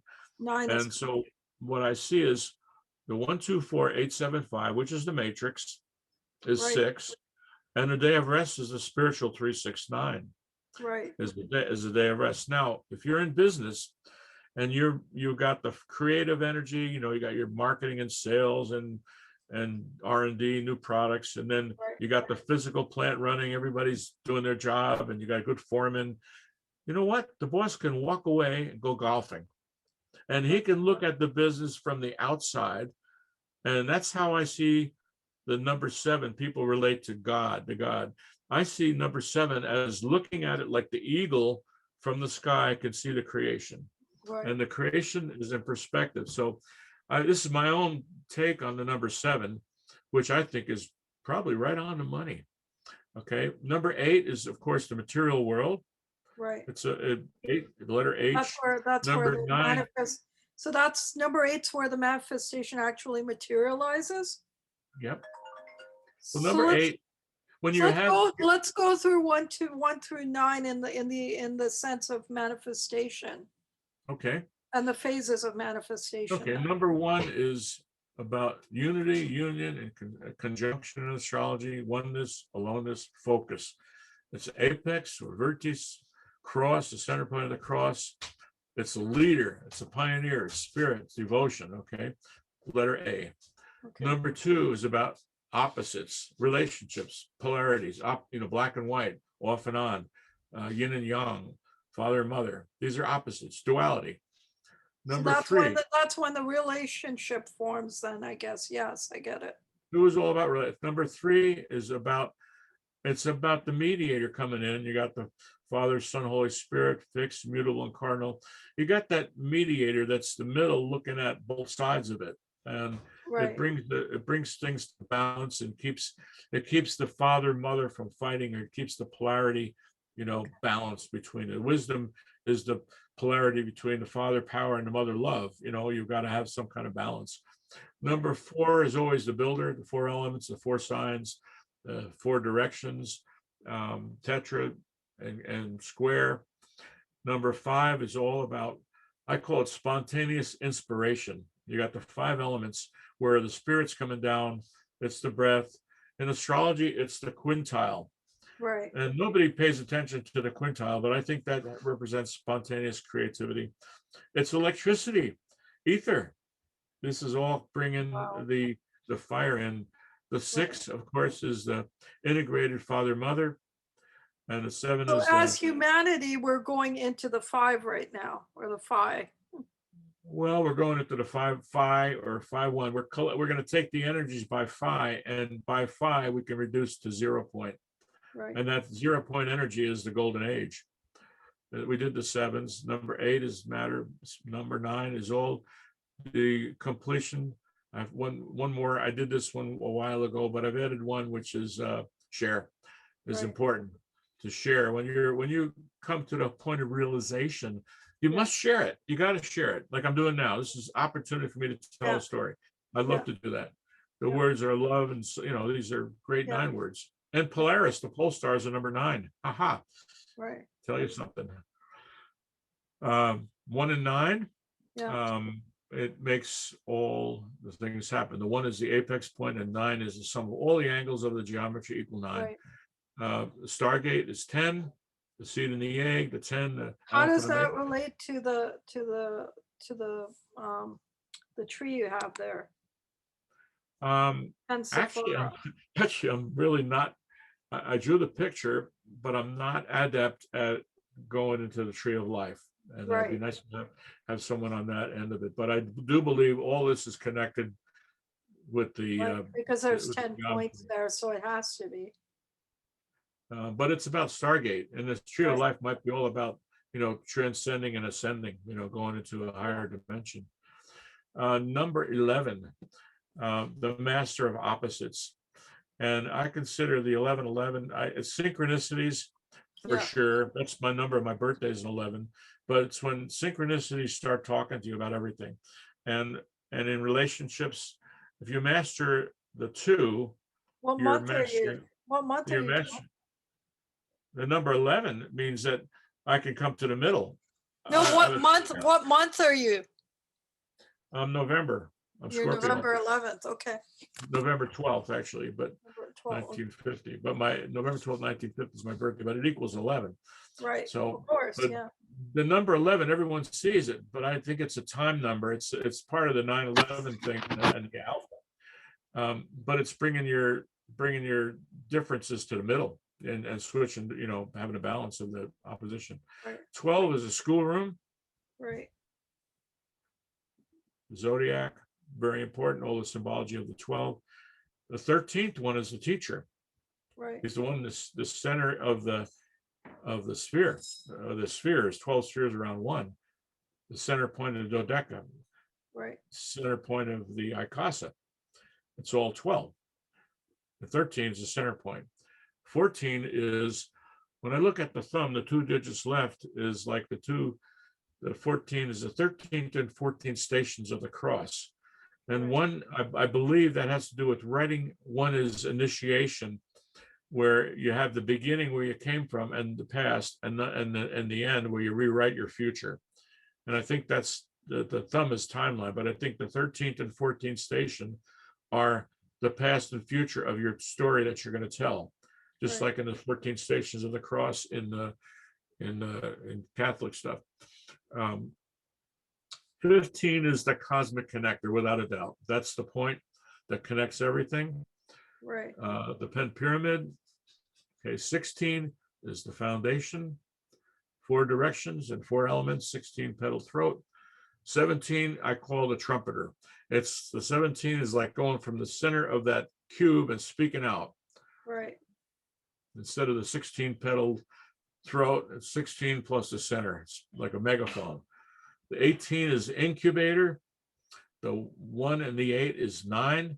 It's repeating, but it's also like the 18 and number 9 actually can take you to between 3rd and 4th dimensions, because the 4th dimension goes out of the spiritual and you're compressing everything to the center. And that, I believe that's the 4th dimension, where your cube compresses, it goes back and forth. That's how people or aliens or whatever disappear. So let's talk about the box a little bit in the sense of the outer senses and the inner senses. On which one now? On number 18? On the box, on the 18, because that's the senses, right? Yes, the box, right. Right. So we have our inner senses and our outer senses. Well, it's corresponding. See, in your star tetra or your cube, it doesn't have the 16. The 16, this one goes to the 3rd eye, but the other one, the center of it, is the center of your material world. The 369. There's in Islam, it says we have 16 senses, not 6 senses. So that's why I see that parallel happening there with your cube. Well, I see 6 times 16, 6 active, 6 passive, and some of them are this way, where the information is going to the middle, or whatever. Some of it's coming out, and some of it's going in. The 19 is the 19th letter is S. All is one, one is all. It's the Tao. It's the reversal point of polarity. So you're going from clockwise to counterclockwise, and that's the breath too. Surrender, service, selflessness, sacrifice is the Tao. Number 20, I see as a coil. Right. Because instead of a 2 parallel, now you're making a coil for electricity, frequency, wavelength, distance, time, velocity. And 21, you're going from the coil from duality to singularity. Right, from 2 to 1. I got it. 2 to 1. 22, I see as a magnet. You got north and south pole, and you got a positive and a negative pole, making a motor or a generator. Right. And the stellated triangle is a 3-phase motor. Why do you see 22 as the south pole and the north pole? Because so far I've seen all the other ones, but then here I don't know. And I'm a 22, so I'm curious. Well, 22 is known as a master builder number. But I see it, I had to look at it a different way, because I'm looking at, you got one polarity with the magnets, another polarity with the electricity. I got it now. Yeah, so I'm seeing the 22 is a higher evolving of the 11. You got 2 points, but it's a straight line. It's all connected. Gotcha. So I see that as a coil, and this is a 3-phase motor. And Right. I'm not sure about this one, the octa spinning, but maybe it's your all your life and stuff like that, your records traveling through time. So that could be that, you know, traveling time and records and maybe a history of your incarnations. The 25 is like a double-sided, like a dorje in Right. Hindu, where you throw an energy at to make something happen. And maybe Right. that's what the visualization for saying a prayer. You literally throw a spiral and go into the solar plexus of whoever you want to affect. And 20, 25, I don't know about this one, but there's 25 or 5 squares, 25s. Right. Maybe that's a stretch. You have a stellated dodeca here. And 26, I think it's a time traveler because it's a tetrahedron, but the 26 bones in your feet make you travel here. See, instead of having Right. your hands are 27, different. 26 is your that's where you travel the earth with your feet, you walk. Right. And 27 is the sacred work of your heart, head, your head, hand, and head, all nines. Right. And so that's my numerology anyway, my little take on it. A little different than most Yeah. people. Right. The numbers are pretty amazing. Yeah. The words. Go ahead. Show us the numbers first. Yeah, I've got a library, but I probably need to redo it because it's probably a lot more that I missed. But Right. and I do that in Excel too. I take the numbers and just make a, where is it? I took a number like 8, for instance. You know, I just do this in Excel. Yeah. And I make my I recognize it. vowels in white, consonants in blue. So then a lot of times 8, I gave orange. I'm using the colors I used on the 1, 2, 4, 8, 7, 5. Like 5, for instance, is it's green. Right. So that's the number of the, you know, the sum of these. And a lot of these are pretty amazing. These numbers, what they mean. 11-3, you know, is a mega. That's a little different than a 1-5 or a 1-4. You know, 1-4 like invocation. Maybe you bring in ether into the physical, the pyramid and a point. So I still, you know, this is still in a creative mode, trying to figure out the library of how it fits. My whole hypothesis. It's still so fascinating. I used to love to do puzzles and solve puzzles. And this is like solving the cosmic puzzle. All these inner questions I would always get. I had to completely throw away the book. What's the one that's called nesting all about? Which one? Nesting? Yeah. That's how the geometric shapes fit together. Right. You already showed us that one. Bones, we did. I got a body astrology one. This is basically the ruling parts of polarity. Right. And if in polarity, you have to work 3 elements. If a woman's got a problem with her breast or something like women's problem, you got to work the Scorpio energy. I work the wrists. I work like even for. So basically, if you have a problem with one, you're working with the opposite polarity to fix the one. Well, no, it'll be the same sign. They all go together, and I can tell in 10 seconds just by touching your arm what's going on. It's pretty easy. And so this is the energy body showing the chakras. Right. Hold on. I've been blessed with a glass of water here. Yay. Thank you, Angel, for us. My little angel, my wife, she's beautiful. I'm sure. I've got her. I took her picture off the screensaver so it wouldn't be so devoting, but we got a beautiful picture of us together. Actually, I think I've got it here on my front page here. Is my wife here? Yeah, you have it in that picture right there. Yeah, absolutely. My wife right there, yeah. Yeah, beautiful. It was 5 years ago, but it was a nice picture. Hi. Thank you for joining us. She's an artist, but she brings things out. She can bring out a very ethereal picture of someone. And I mean, it's different. She doesn't just paint portraits. She does. Well, I'll have to interview her another time. We'll do that too. Let's see, astrology. Yeah. I'm showing the counterclockwise And the and the clockwise. clockwise, showing, and the astrology schoolroom is all linear, goes like this. When you take this guy and let go of all your duality stuff, all your, like if you do the Ho'oponopono, everything comes to the middle, and you Right. don't have any, your opposite. Here's another, I was talking, once I saw this lady, she was talking about a cross. She was actually a pretty famous astrologer in Australia.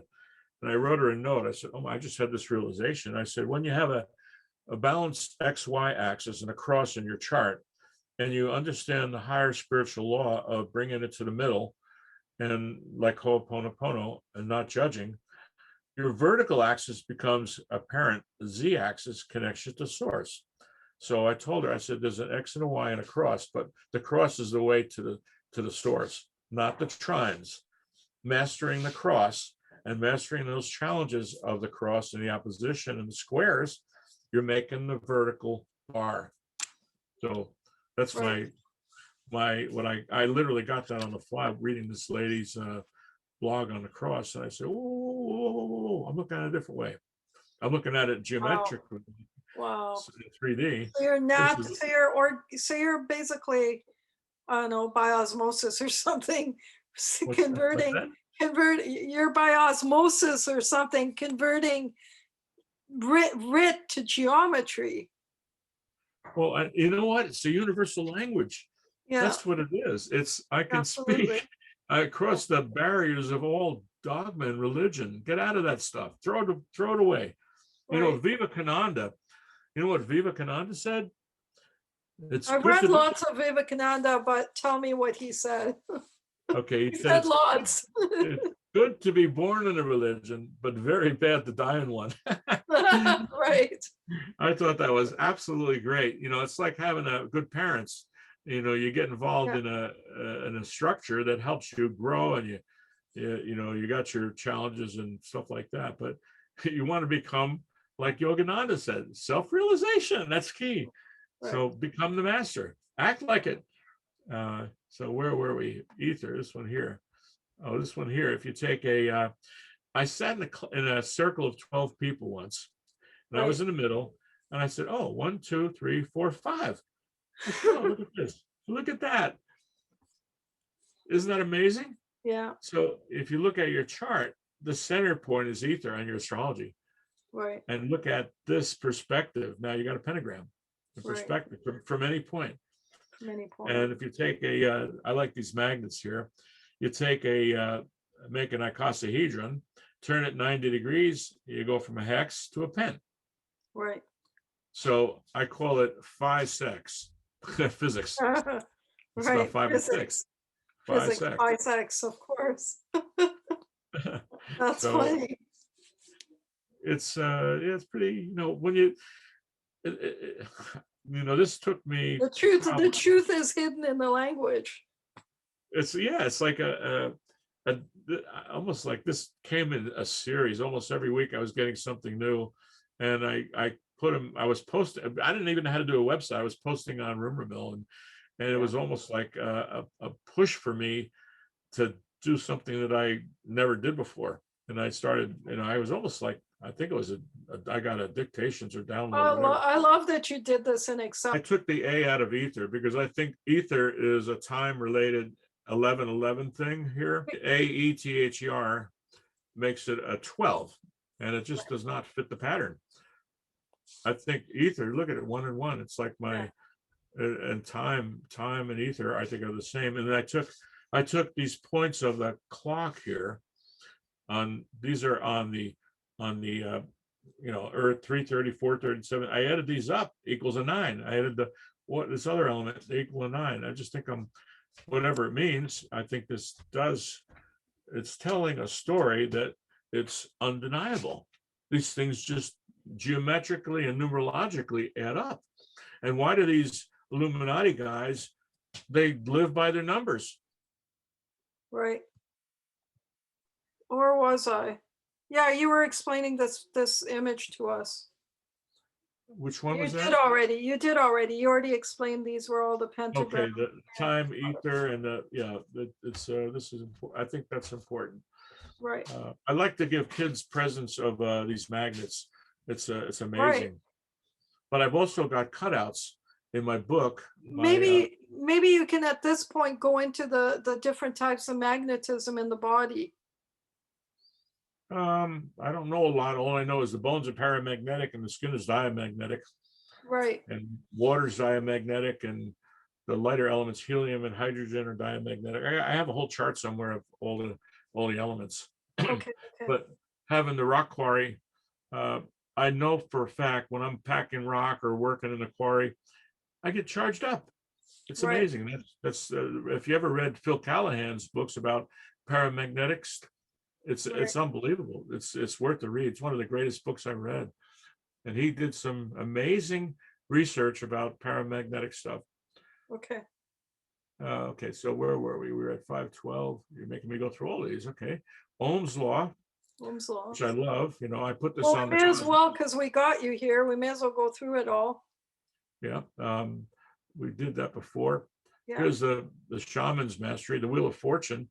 I did a presentation once in New York about faith, the substance of things hoped for, and the evidence of things not seen. So that's your resistance. That's your dimmer. This is the load or the challenge, but you got to get over that.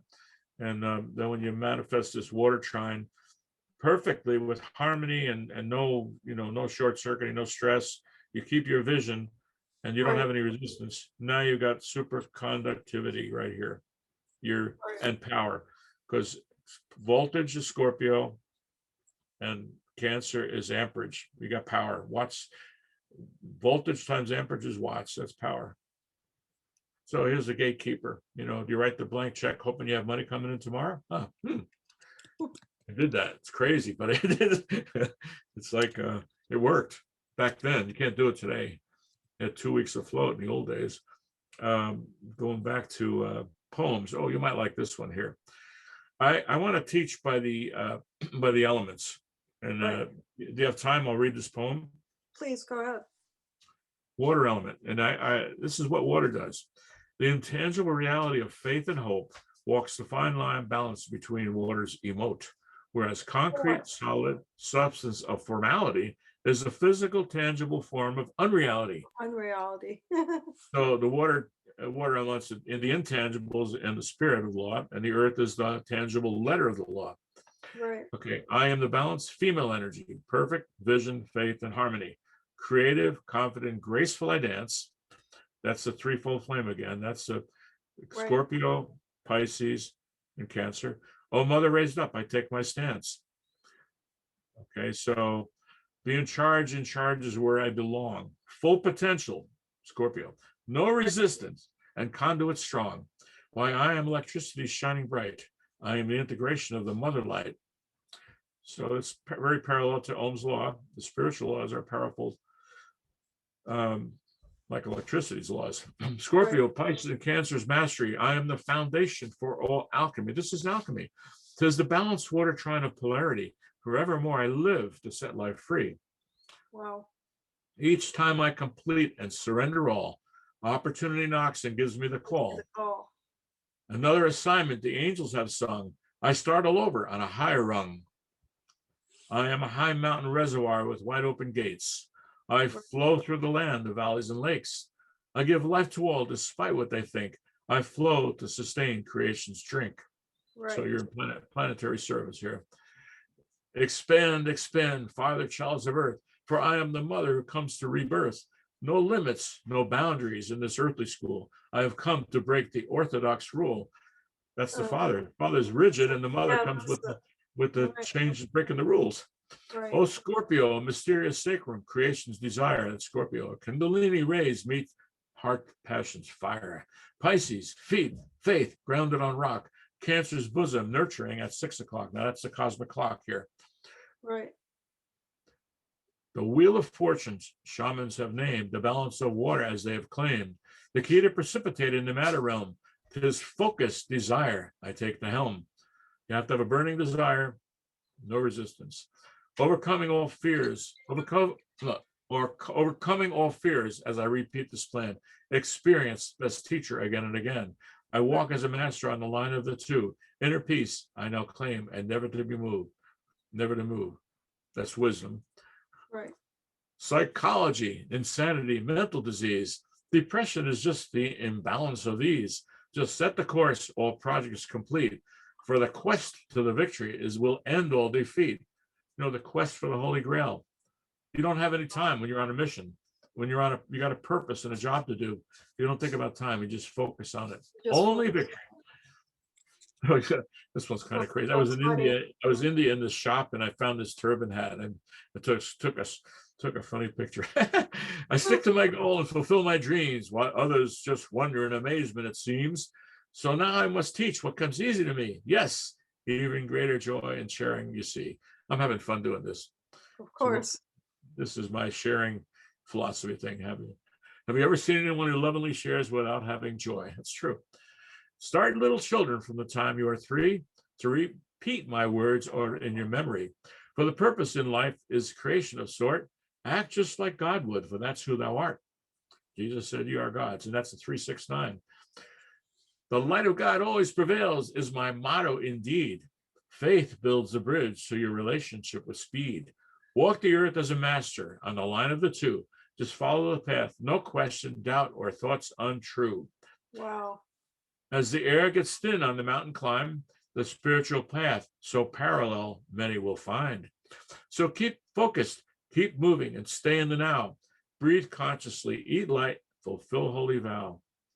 Wow. That's to climb the highest mountain. It's the path home. You wrote this, eh? It's so good. I wrote most of it on an airplane coming home from a show, believe it or not, in probably 30 years ago. I'm not kidding. Totally inspired, obviously. Not tried out vision, but creativity's talk. Not frozen in fear, but waters walk. Stagnation, attachment, I only move on. I dance with all life, codependency gone. Now, water does a few things. Right. Now, if you got no creativity, the pond is dry. Scorpio, you don't have any creativity, no creative force. If you get cold feet, you freeze. Right. You can't move forward. In the sign of Cancer, you got stagnation and mosquitoes, or a flood, and you need a little bit in the pond and a little out of the pond. And when I do work on women that have emotion, that have womanly problems, I have to show them this thing. The most of the problems that women have with their thing is this one: attachment. You got to let go. You have to let go. Always let go, and that's your healing. And then when I talk about stories like this, the energy literally starts to move. I like the dialogue when I work on the water shrine. And believe it or not, the women's issues like ovarian and cervical and all that stuff, it melts in my hands when you start thinking about it. Right. So energy or voltage is to electrical potential as the reservoir's heights for pressure is essential. Both hold the magnitude of the vision or the dream, when water meets the fire, it produces the steam. So the laws of plumbing and the laws of electricity are similar. You know, the reservoir is potential, and so is your dream and your voltage. Wiring integrity is the ability to carry a load, just as the pipes for water must follow the code. The body's ability to sustain the peace is like surrendering grace, all struggling cease. That's the nervous system.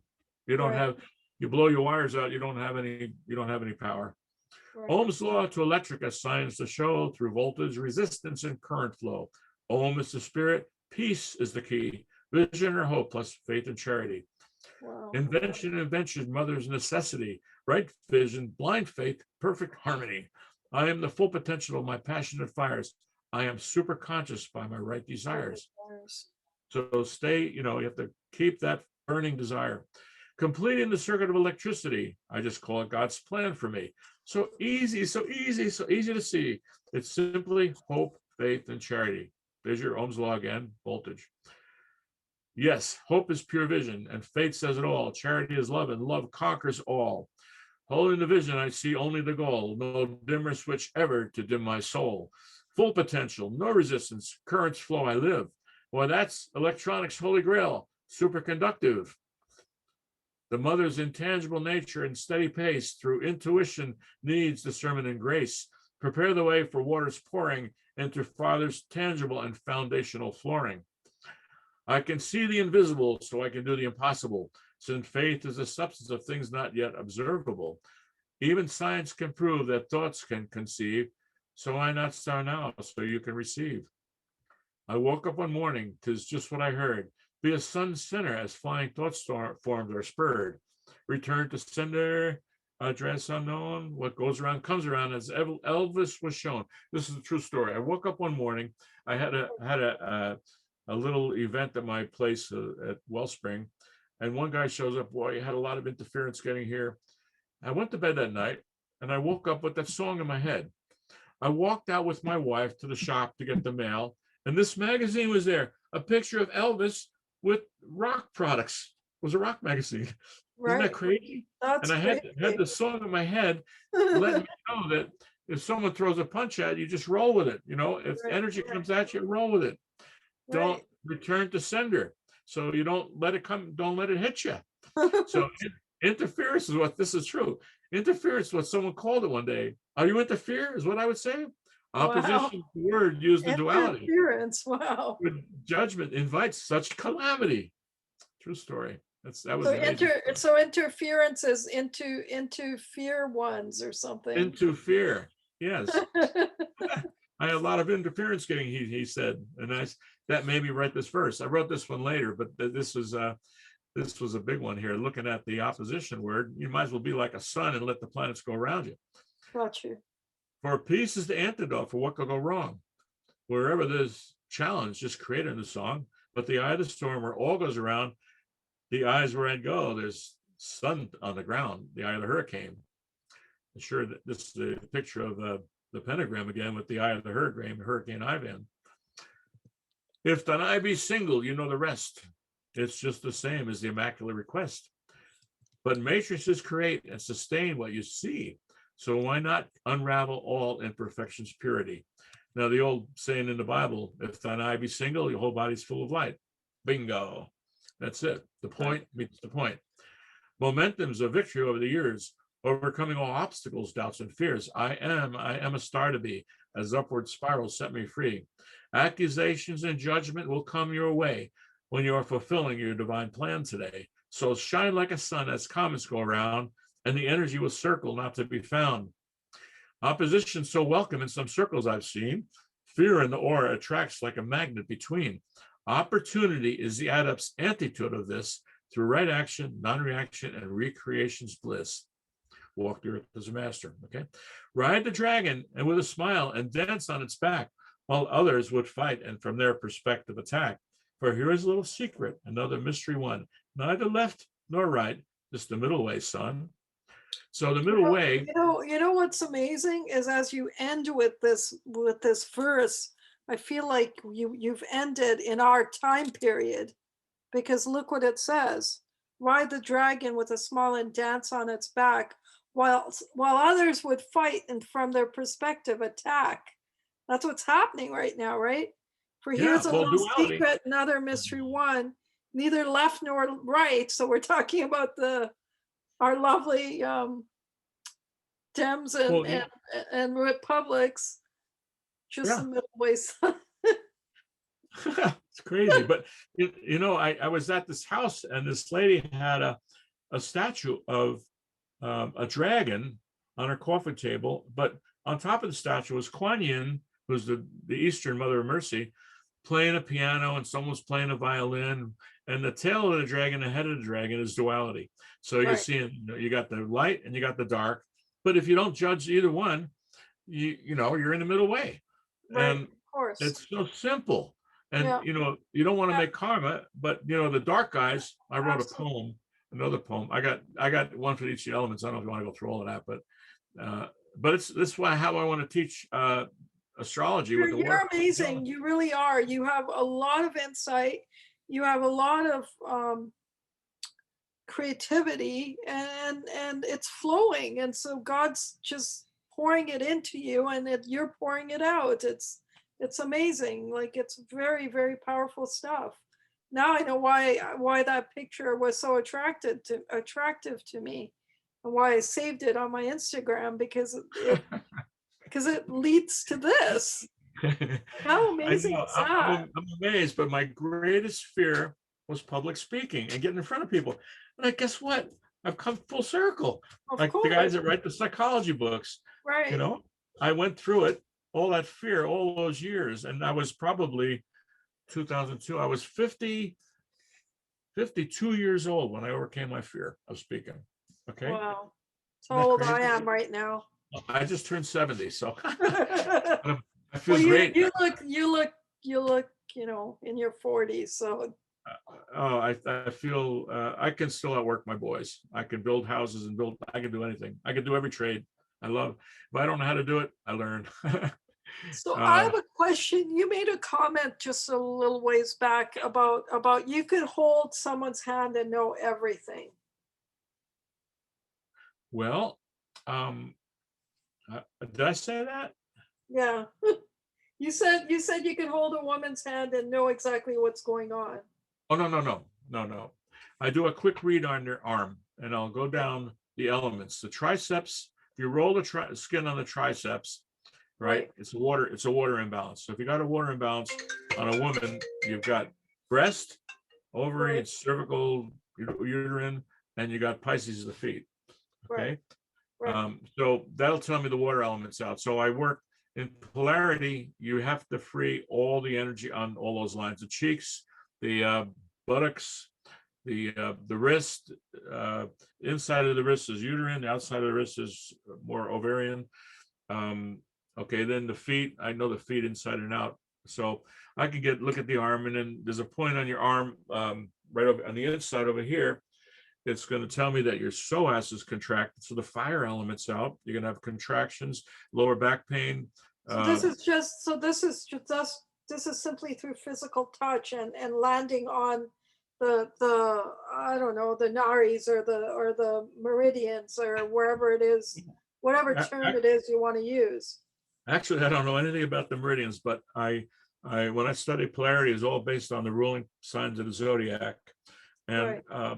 I knew astrology a little bit, and I could go right to the spot because I know if I got a lower water balance where it's touching, fire, then means that I got the corresponding thing like fire touches. Oh no, let's see a good example, like somewhere in the hips where the hips go from water to fire, to the Right. thighs and Sagittarius. So that's kind of how I can quickly go to the spot and find where it's blocked. And sometimes I got to take the sledgehammer out. I mean, in my course, I have a course on this stuff here somewhere. Uh, let's see. Here is a elemental polarity course. And I got it set up in 5 elements. I call it the squad: simplify, quantify, unify, um, amplify, and define, or defy. So it's based on the tools. I've got a toolbox of strokes. I got about 12 strokes from from energy work, light work, rocking, rolling, brushing, patting, scraping, cupping, visceral work. Sometimes I got to go real deep. Sometimes I'm just stretching fascia. Right. And then I made it in a form that hopefully you can remember. So, and when I teach, I'm going to teach from the website, so everybody doesn't have to. I don't have to print anything. It's all right here. You can look at it, Right. and then quantify. It's your observation, what's going on, and you have to start out very slow because we're going to get down to the bottom over here and get very personal.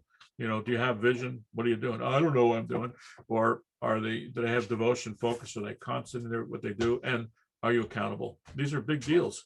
Some Right. people want to be healed, but they don't have this. So you start out listening to Right. looking at their tissue, their skin, the nails, appearance, posture, tone.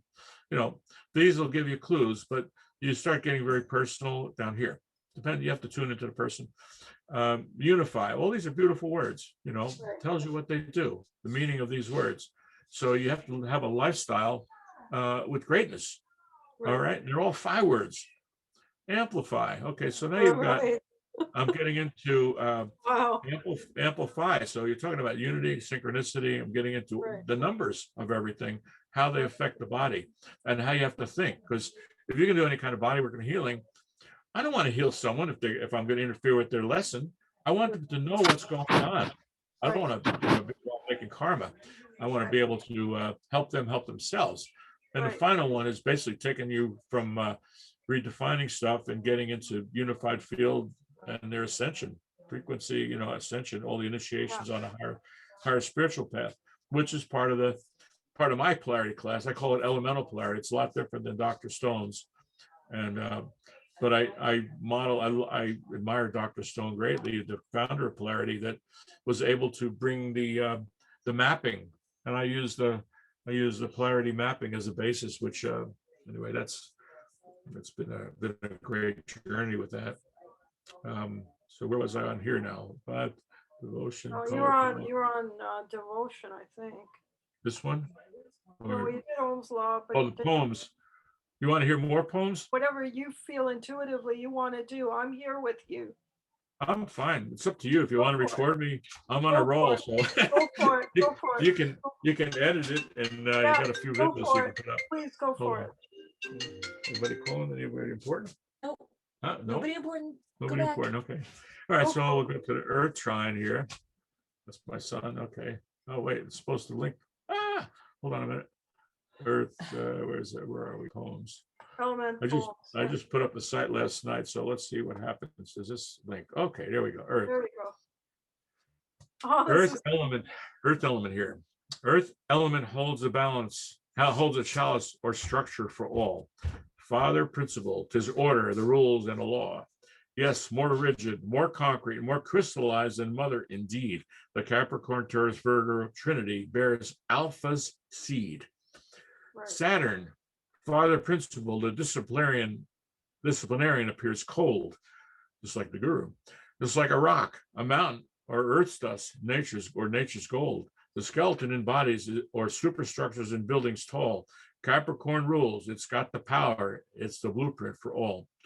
Capricorn is the starting line, the initiation, and the 12 o'clock spin. Taurus follows dad's rules, is steady and obedient and loyal to kin, most loyal to kin. Virgo, most analytical, with perfection in detail and justice yearning. This trine is the practical, tangible quality of all business in this earthly learning. The physical birth of inspiration, thought, form, unassigned, through gestation, refinement, and practicality defined. The details of Virgo, perfection, policies, and rules, carved out in Taurus, its art form unschools. Great. The left brain, so linear, labeled, analytical, and pure. The vessel of indoctrination, the letter steady but sure. Limited in exploration and of trying new ways. It takes earth-moving equipment to carve a new phase. Haven't read this one in a while. God, like a banker, grants dispensations for man. Have passion, track record, and crystal clear plan. Capricorn's conservative principle, divine direction indeed. The money, the power needed for business startup conceived. Judgments create matrices which prevent unfoldment's natural flow. To the innocent, the weak, aspiring youth, it is the crippling blow. It's outright black magic to hold a soul in a box. Give space, be God. Is it not free? Will's great paradox. Okay. Mastered water element, now anchored in earth. Integrated interlaced triangles, a six-pointed star at birth. Onward, Christhood, sacred geometries, ratcheting, repent. Whole I see it. 5 secret rays, golden ratios, nature's flowing event. Ideas refined through experience or study of similar events, whether it be writing or inventions or building immense, are crystallized in the plan, the details, and the delivery at last. With steady bull Taurus, stubborn, but opportunities vast. Newborn child, golden spiral unwinding at birth. Exploring, walking, talking, a miracle at work. Creating the patterns for its life just ahead. Cutting the groove by experience, good habits. Cast a mold, he once said. That was the end of the earth element, but I had a customer once that bought a giant rock for his girlfriend, and I had to write him a poem. But I like this poem. It goes with earth. From a very creative friend, I'd say. An original idea and quite a way. Out of the ordinary, but from nature's stock, a megalith of sort, a big rock. A birthday gift for you we'll never forget, a monument forever when it's set. A living paramagnetic crystal within, and paleomagnetically reversed in its spin, unlike a diamond that can easily disappear. By its size, its mass, its presence, it's clear. May it bless you forever with this majestic power, grounded in earth, and protect you each hour. So that was some guy bought a big rock for his girlfriend. Oh, that's amazing. So I've got a different way of showing the elements, but I think it's an interesting. We did water, we did earth. What are we at? Fire? Earth, we have fire. And some of these might not be perfect. I wrote the earth, the air, fire in India. Okay. So let's see what I've got here. I haven't read them in a while. Fire elements, Sagittarius, Leo, and Aries. All movers and shakers, not airy fairies. Unable to create fire and cut through all challenges or opposition. Able to create fire and cut through all challenges or opposition. Signing through a burning desire and by driving fear into submission. Fire heats water and turns it to steam, the prime moving force that makes turbines scream. Dramatic, spontaneous, and sometimes a shot from the hip. These personas can be self-centered, overconfident, and commanding in the ship. Can be enthusiastic, straightforward, and on an inspiring wave, while still proud, short-tempered, but uncontrollably brave. Temper the fire of the solar plexus, I told my son one day, true story, and all that vitality will purify the flame in a more expressive way. I had a son that was very angry when he was young, and I taught him to control his fire. And he's a martial arts going for his upper belts, and he's mastered his anger, and he can. But you don't want to mess with him. He will make sure that he keeps his friends out of trouble. Control the anger and be as strong as the city is said in the book. Inner peace, control of ego gets having to be right off the hook. In other words, Aries, you know. No more need for acknowledgement as the student has evolved. Aries again. Only gratitude for learning and life's lessons resolved. Now a philosopher, having gained wisdom through experience, a must. Left behind old patterns of unreality, now sustaining the trust. By purifying fire or Agni, the overpowering ego has not prevailed. Like a statue coming out of marble, control is finally being unveiled. Feeling or fieling is what guides you to the infinite stream. Through focus, devotion, burning desire takes vision to the dream. The leader moves onward. So fieling, because L is God, right? The feeling is the fieling. Yes, so look at the word. And L is God. Okay. It's the phi becoming God. Fieling, yeah. Wow. Through focused devotion, burning desire takes vision to the dream. The leader moves onward, tempered and tested with unwavering zeal, while the insecure companion tries repeatedly to grab the wheel. Aries, the leader, rules the eyes, head, brain, and nerves. Sometimes so controlling, so direct, no tolerance for curves. Always the need to be first. Just watch my daughter, Afia. She runs before walking. What a trip. You just have to see her. I haven't read this in a while, but my daughter she's 14 now, but I think she must have been around a little girl when I wrote this one here. And she ran before she walked. She's an Aries. Master 3 o'clock Aries in love-centered control. No ego, substance, arrogance, or aggression left in the soul. First house, Mars ruler, spring, and new plants a sprout. Appearance, personality, good looks, and strong ego, no doubt. Controlled breathing or pranayama sets off impulsive potential. Breathe in, breathe out, combine 5 + 5 petals. Stellations are simply eventual. When interlaced, they form Ikasa, which becomes crystallized pent. The most recent deciphered phi-based chakra is earth-changing event. Oh, wow. Leo governs the fire of digestion, which rules the 5. Gallbladder, liver, stomach, spleen, and pancreas all thrive. The solar plexus or sun center chakra is in fires the whole, along with the in and out pulse of the diaphragm or central pole. Leo, they say, is the life of the party and ruled by the sun. Fifth house, so creative and romantic, keeps the girls on the run. At the 7 o'clock line on the cosmic clock, where the quality is just gratitude, and the magical substance is no doubt relationship's best attitude. Sagittarius, the archer arrow reaches expansive Jupiter's goal. The 9th house, long distance, foreign, and spiritual aspirations serve the whole. It is victory, the 11th hour, and the voice says, well done, son. Not quite graduation, but another round enlistment, even more to be won. Air connects with fire at the diaphragm by the breath so pure. Water connects with fire as the heart sends its blood so sure. Earth connects with fire where it becomes the lower digestive tract. This central fire is really a sun center and a bundle of nerves so tightly packed. The redundant pattern of the muscles ruled by the fire is crystal clear. Learn the body mapping and the release of inflammation becomes very near. The SCM, sternocleidomastoid, is a positive pole. It's SCM positive and the psoas neutral, and the plantar fasciata negative pole. That's the fire trine in polarity.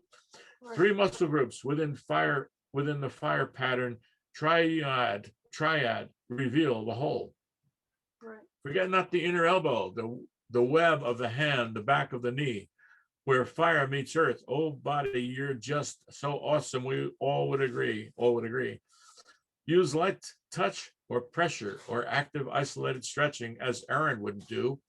And the connective tissue or fascia is free, elastic, and no longer like glue.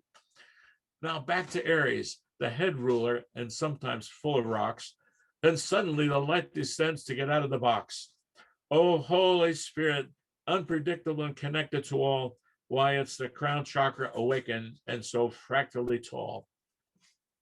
Holy Spirit. Wow, I haven't read that one in a long time. So Aaron, you mentioned Aaron. So is that, which Aaron are you referring to there? Yeah. What's that now? Say that again. You mentioned Aaron in your verse there. Which Aaron? Oh, Aaron Mattis was he invented a technique called active isolated stretching, and it's awesome. He's worked on the best athletes in the world and presidents and athletes and top athletes.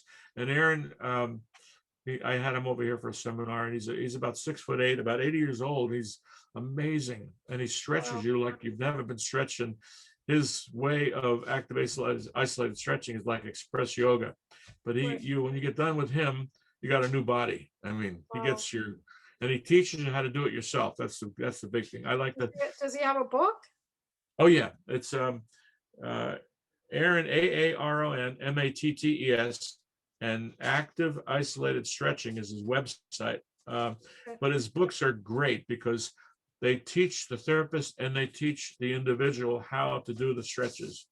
And I could pretty much take care of my blockages as I get older here and try to stay young. Stretches. Well, that's good to know. Thank you. It's all in the fascia.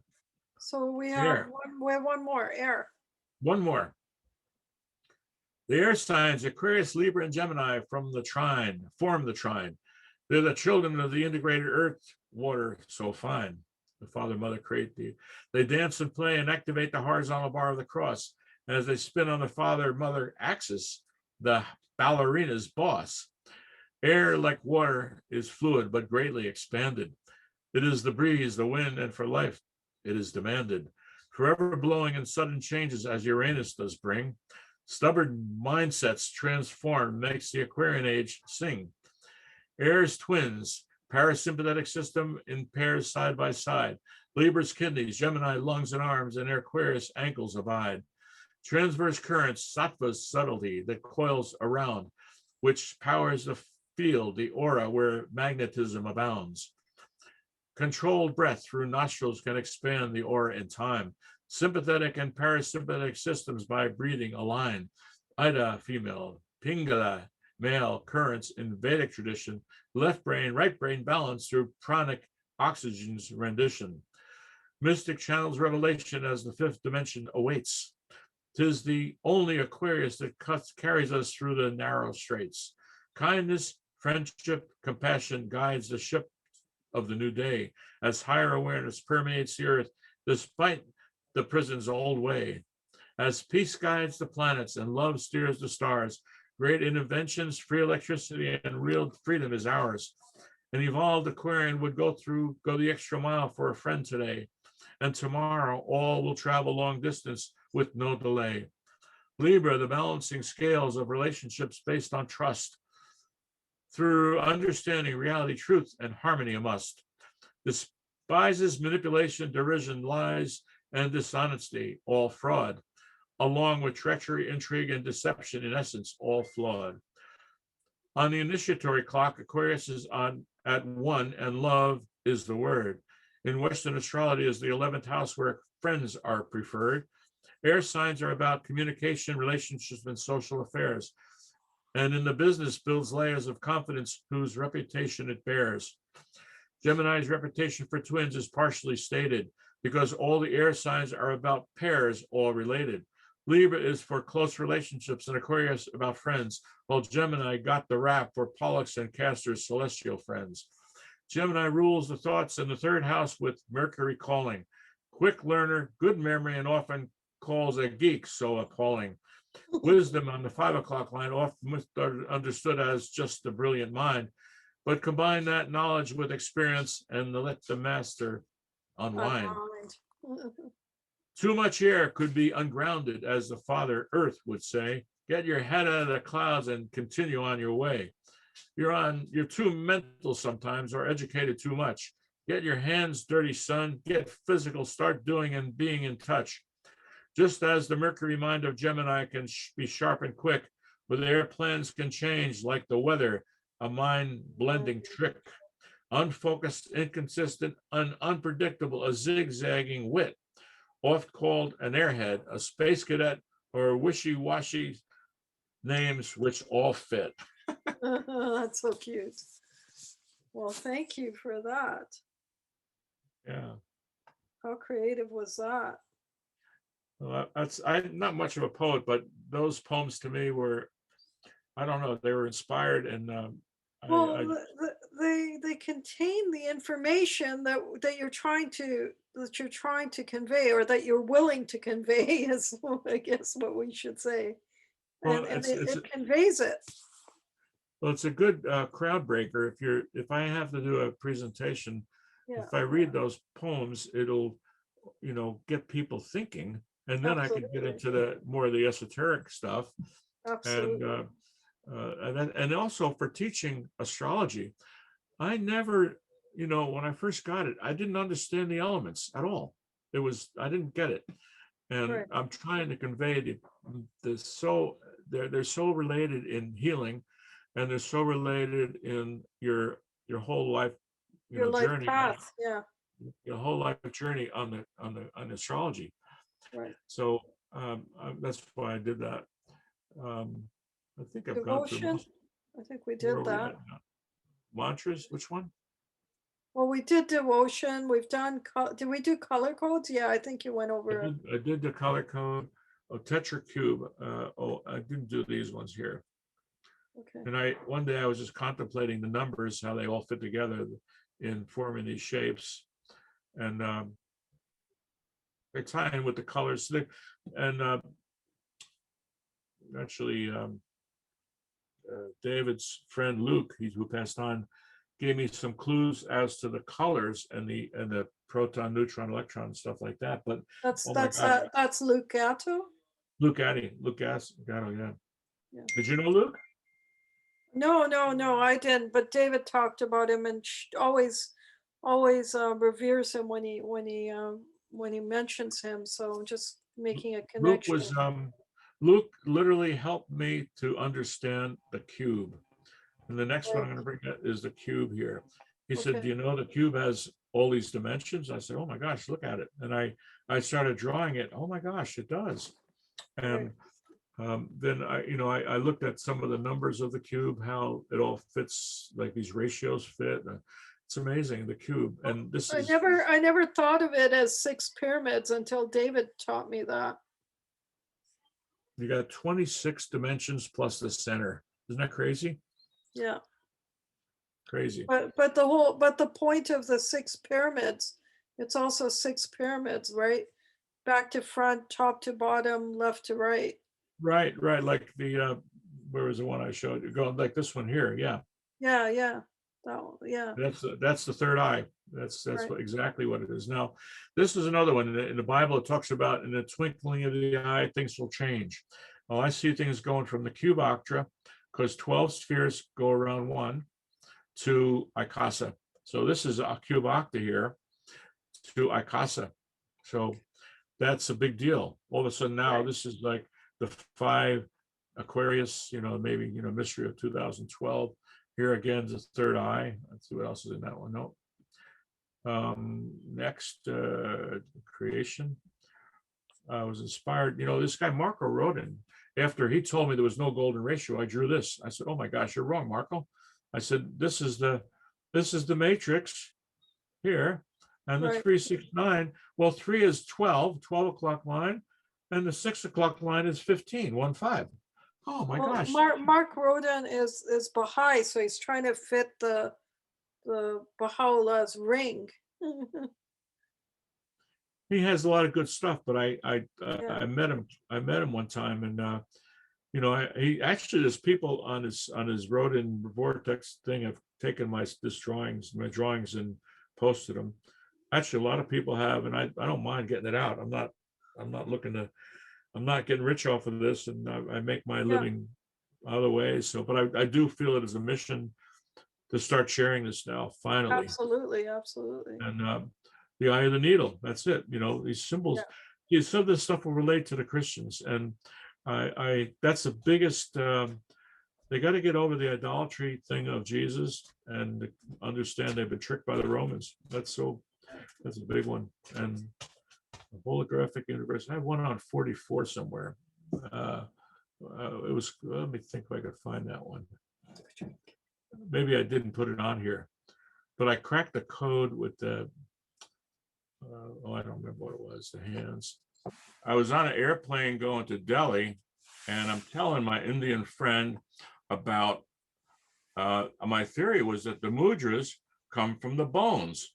So I get off I told him this 10 minutes before I got off the airplane about mudras, my theory about, the 3, 4, 5 and putting a hand on that 3, 4, 5 cross. Look at what it's going down the escalator in Delhi, a wall of mudras. These things are about 8 feet tall, all in bronze.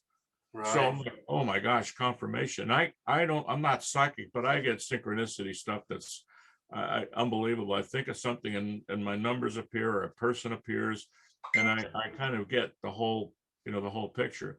So I've taken, pretty much taken all the numbers. The numbers are so important, and the numbers, the astrology, and the geometry fit together. And I'm going to go back to a page called geonumerology here, and I've come to realize that the numbers are different than the traditional numerology. When you get to the 15, I said, oh my gosh, that's a cosmic connector. Look at that. This connects you to everything. A 1-5 instead of a 6. So you've got also, I've taken like the number 11 is like where you got 9-11, where the two stellated dodecas, stellated pentagrams come together. You got 1, 1, and 9 is always in the middle. And I'm going to go back to that in a minute, because when I built the dodecahedron, icosahedron, wait a minute, dodeca, wait.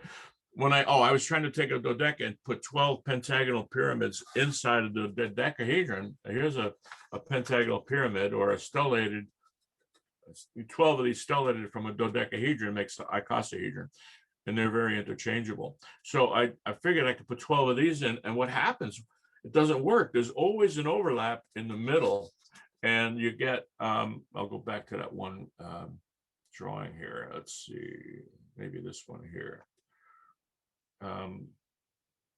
You always have this 9/11 thing here going on, which is alpha and omega. And you got 5 to 1 point, but all these angles on the geometry are 9, equal 9. The face angles, every angle in a pentagram equals 9. And there's another one here, but alpha and omega, alpha is 9/11. This is alpha here. And these rats on the bad side knew the numbers, because on the other continent, the month and the year, month and the day are reversed. And there are bad events happen, like in Fukushima and where's that other place? In New Madrid. And the release of the COVID thing was on 11/3, which is the 11th day of the third month. So here's omega being 5. See, the 11 and 3 equals 5. So you have alpha and omega that they're messing with here. And if you look at the pentagram, every angle of the pentagram equals 5. You fold it up and you get this whole thing tying in. Now this every degree, when you add up all the degrees, like there's 36 degrees on the point here, Yeah. and 72 degrees, 72, 108, 144, and from the middle you got 18. So it's amazing how the number 9 fits in. And I got into the numbers. I'm going to go to a page here right now. It's going to blow your mind. I started this with internal Stargate, and hold on a minute. My numbers are, I just rearranged the numbers on this thing. Hold on a minute. Numbers, words. Okay. On the 10 words, I said, boy, I bet you 10 is a portal. I bet you the words equal. Stargate is a 10. Okay. A bullseye, a 1 or a 10. Gateway, portal, wormhole. These all equal 10 in numerology. Spirit, wow. Entry, link, focus, seal, singularity, is, forgive, 0, accelerate, concentrate, pass, conjunct, apex, vertex, union, future. I said, oh my gosh, I discovered something that is absolutely amazing. Now, the 9 words are another amazing number. The number 9 words, you got whole, I, spirit with a 999, love is a 9, sun is a 9, infinite is a 9, 999. Okay. And this tells me a lot. And I've been using the words and infinite too. To correct. Well, I'm going to show you the difference between infinite with an FI and infinite with a PHI. So you got sword, breath, head, hand. You got paramagnetic and diamagnetic, which are bones. A bone is a 9, paramagnetic's 9, diamagnetic's a 9. I've got a basalt quarry, and I bought the quarry because I knew about Callahan's work. And I bought it because it's very highly paramagnetic. Your bones are paramagnetic. Oxygen, sodium, silicone, these are all number 9s. Paramagnetic and bone equal 9. You pick up the material with a magnet, and when the magnet is released, it cannot become magnetic. Whereas a ferromagnet, like iron, you could scrape it on a magnet and it becomes magnetic permanently. Your limestone cement is diamagnetic, and you walk on cement, you get drained. Your batteries get drained on cement because it's lime. Now, if you go to China, the sidewalks are made out of granite, which is paramagnetic. They know what they're doing. Our country's, I started out trying to make a basaltic cement, and I've got something that is pretty close right now. So when you walk on the sidewalks, you don't get drained. You got a paramagnetic, sidewalk, your cement. I've got a slag. When the pyramids, now here's a crazy thing. Your bones are paramagnetic and your skin is diamagnetic. So your bones are the inside of the pyramid. It's all granite and basalt inside the inner temple. And your outside is limestone, which is diamagnetic. So my theory is that it's some kind of a capacitor to lift the water up, because I've doused with, holding branches, and I could, the water's 400 feet down and it knocks you over when you hit water. And I think the diamagnetic branch is attracting diamagnetic water. And I think they levitated rock and did all kinds of crazy stuff with paramagnetism and diamagnetism. If you look at this hieroglyph for a regular rock, it's a rectangle, and paramagnetic rock is a rectangle with waves. So they knew what they were doing. And the pyramids, the Bosnian pyramids especially, because of the face angles, will bring water up from the way down below. And so the Nubian pyramids, I think, do the same thing, the ones in Russia. And the Great Pyramid, I think, I had a lady over here told me that the bond angle at the top was such to dry it out because it was a very moist area and jungle, but they wanted to preserve the artifacts of Egypt. So they made the bond angle such that the water wouldn't rise up from the ground, because the pyramids in Bosnia are incredible. They heal you, they provide electricity, communications, and all that kind of stuff. I haven't been there, but I watched a video by this Dr. Sam, and I'm like, oh my gosh, this is the only place I want to go on the earth right now. If I travel, I want to go inside this pyramid. He goes down below, and they were like open inside, and he uses I think he's using some kind of clay and putting the paramagnetic and diamagnetic material together on the faces. And I think by doing so, it's like a capacitive effect, I guess. See, I discovered something else on the bones. You've got the golden ratios in the fingers and the bones, and I believe that's where your healing is coming from, because you're going everything to 0 point. The energy, your blood and everything is made in the bones, but your energy is coming through the bones to a fractal 0 point reduction. Okay, now if you look at the left, the body is 1. You're going also in sequence 2, 4 on the, going down your arms. 4 and 4 is 8. Carpal bones is 8 and 8 is 16 and 32. So you're getting like Marco Rodin's repetitive 1, 2, 4, 8, 7, 5. 9 again. What's that? You're getting 9 again. You're getting 9 again. They all equal 9, but here's another thing. The 1, 2, 4, 8, 7, 5. Remember I told you about the 2 tetras coming in the side? Right. I made a vortexical cross. So somehow I think your astrology comes in subtly, but you've got these spinning tetras that are tied into the spin when you breathe in, and you've got 3 primaries and 3 secondaries on your tetras. And you've got this 3, 6, 9 going this way through the center of the tetras, or if you took the backside, one's black and one's white. But you've also got a spin, if I'm right, you've got this guy coming in counterclockwise, like your astrology here, and your recreation. Now you're throwing out all these cubes, and each cube is a male and female tetra. So your material world, your recreation is coming on the clockwise spin, coming out of your through your dodecahedron geometry. And so this is amazing, because this relates to the left brain in the sequence, because that's your serial processor. It's the hard drive in your body, it's the box, and your right brain is spontaneous. So let's see if I got another drawing on that one. Hold on. If I go back to that one of those earlier ones here, I don't know if that's the one I'm looking for. Oh, well, okay, I'm going to go to another one. I have to figure out what I've got where and how to navigate my own site. It's huge, but it's amazingly, like I'm a puzzle solver, and everything had to fit. The numbers, the astrology, the elements, geometry, all fits. If it doesn't fit, I question it. I forget where I was going with that one, but anyway, so I'm going to go back. I'll go to this. We only have a certain amount of time. I like to share, and I make my living doing other stuff. So this is kind of my little, I guess my pontification. I got a new teaching. This is new stuff. I didn't get this from books. I got this from, contemplating and listening. And infinite with an FI and pi and spin keeps you going around the circle. And infinite, phi and spin with a PHI gets you going into phi. Horizontal matter, it's the 1, 2, 4, 8, 7, 5, which I believe is the matrix, the prism colors, and the prison on Earth, of course, the physical schoolroom. And then the vertical axis is vertical, it's sphere to the PHI, it's the 3, 6, 9 axis.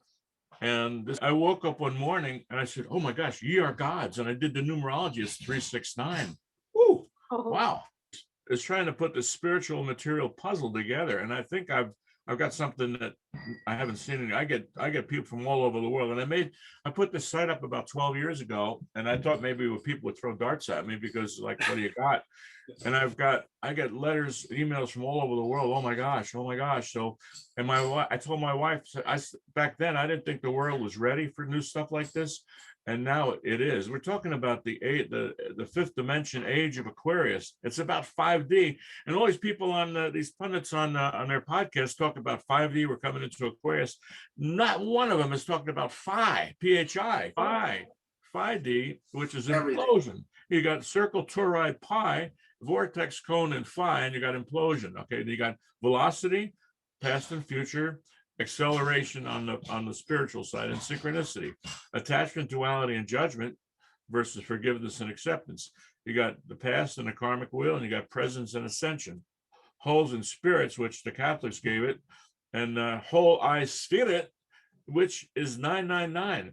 Now, tetra octa cube and icosahedrodeca. Now, if you take a cube octahedron, it's all tetra. Okay, give it a little twist. So you got on the cube octa, you got 12 spheres around one, and it's a little bit loose. And my whole thing is that in a twinkling of an eye, literally, you could twist that to icosah. Then you got 12 balls going around in a golden ratio formation with icosah. So you got compression and heat and friction versus fractility and cold fusion.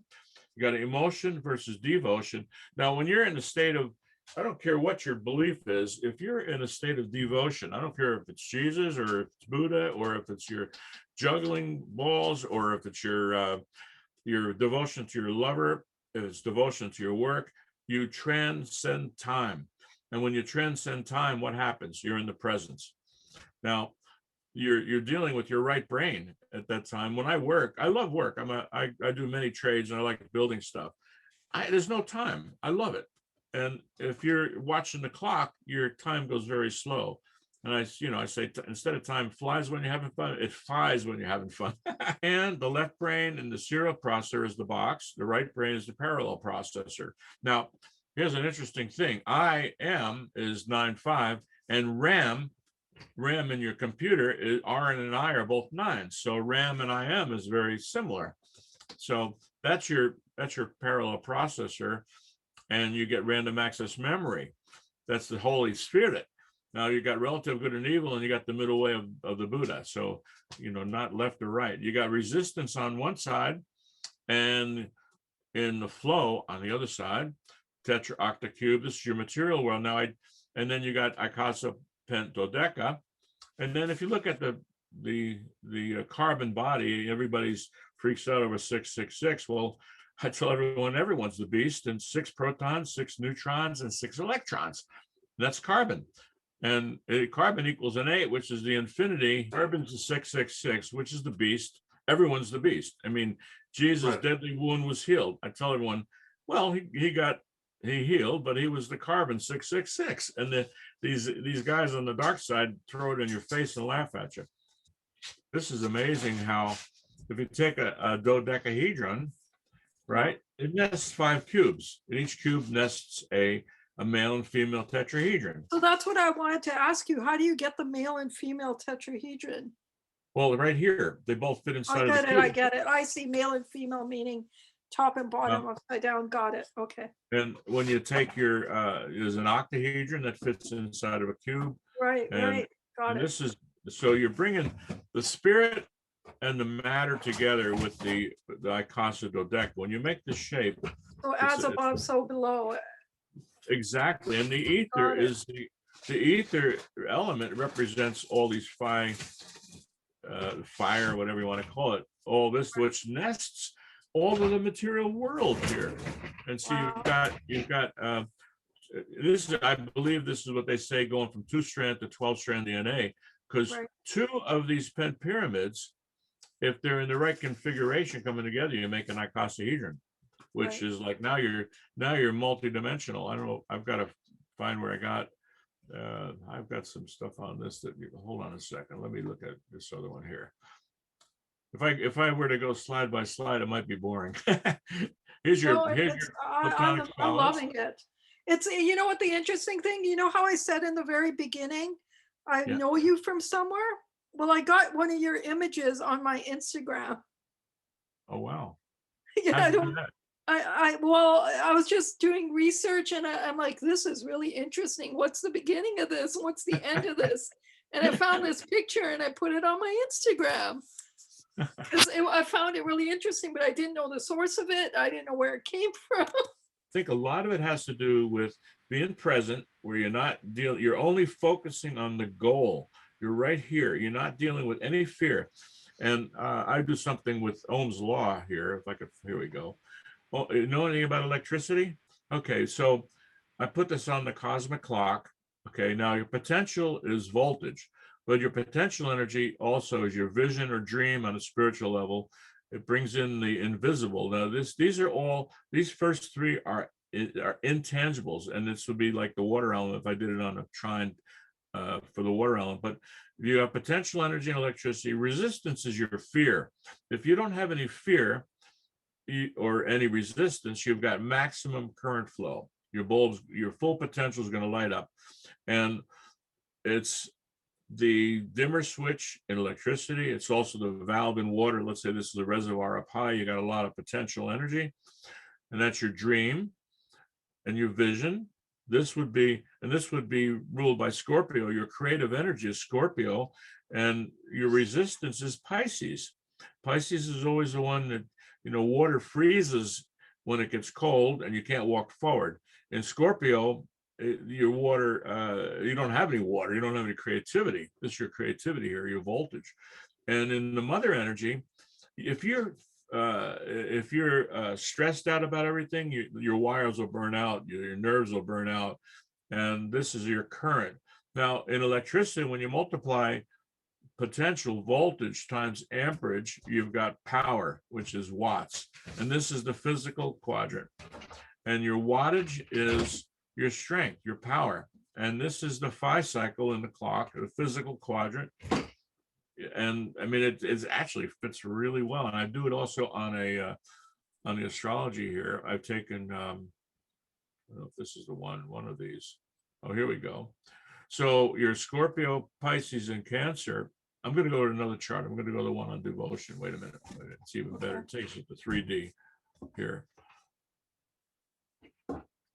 Okay, so you've got your triunity of your Scorpio is your hope, your vision, okay, and desire, your passion.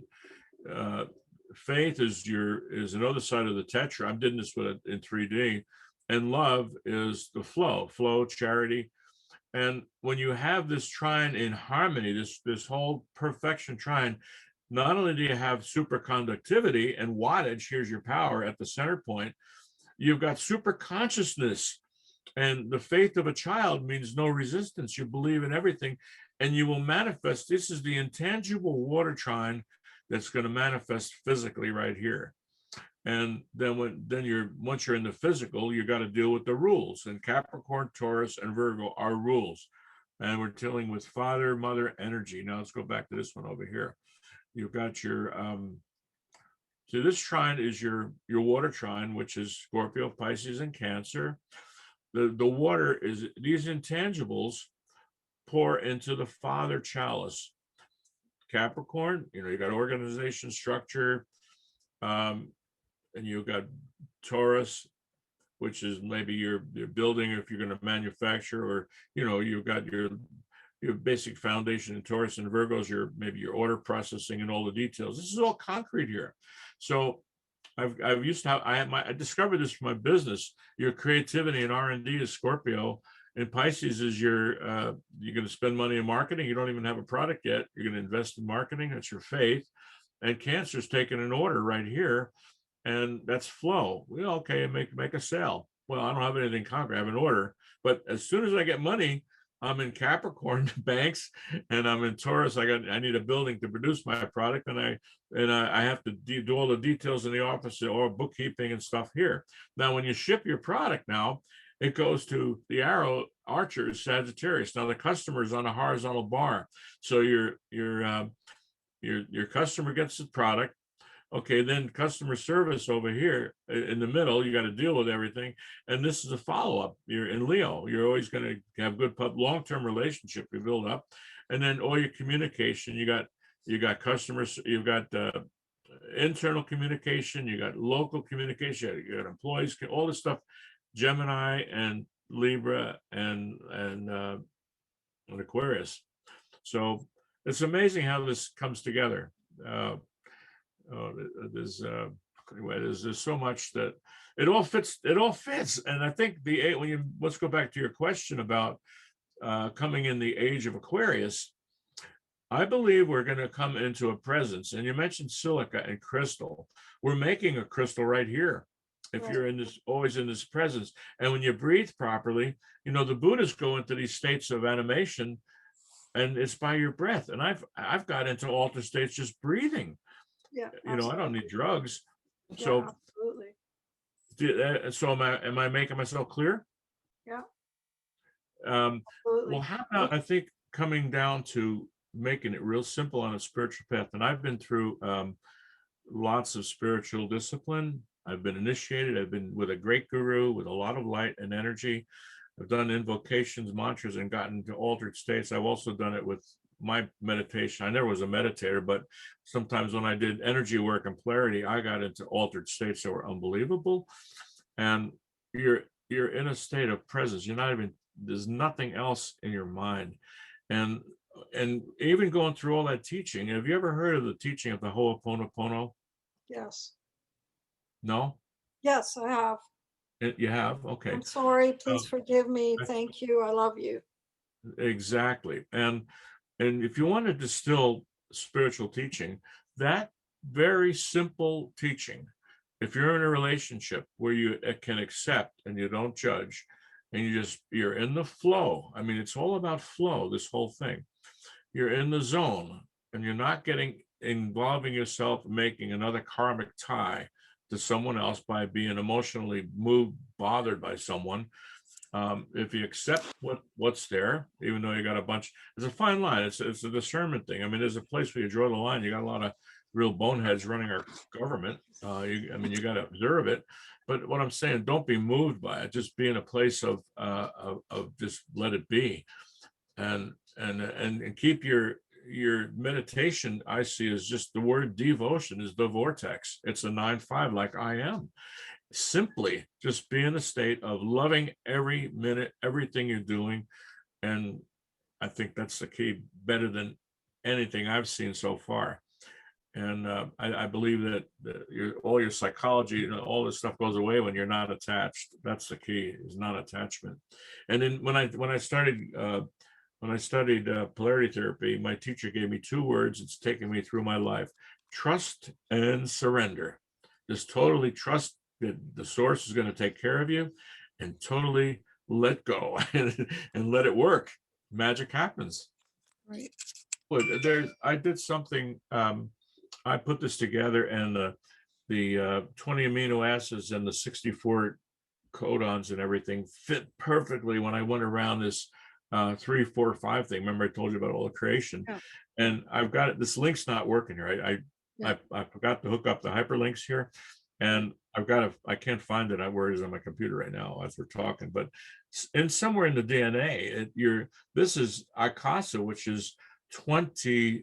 You have 20 faces on icosahedron. 20, it refers to the amino acids and the building blocks of creation. But there's somewhere in here, this is not my field, the codons and all that, but the number 64 came out in this whole structure somewhere, and I don't remember where it was. And I know that somewhere on the and that's not my field. So, but I did come across the number, and I'm trying to put together the cosmic puzzle. That's been my thing, is to make all this stuff fit, so that all these geometric shapes fit the numerology, and some of the meanings of the words fit exactly, to follow.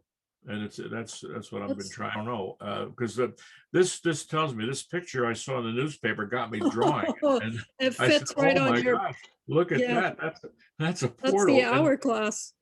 Yeah, and it started on 9/11, the numerology, 9/10/2008. They fired it up and it failed. They had a big breakdown when it started. So I said, these guys are messing with creation.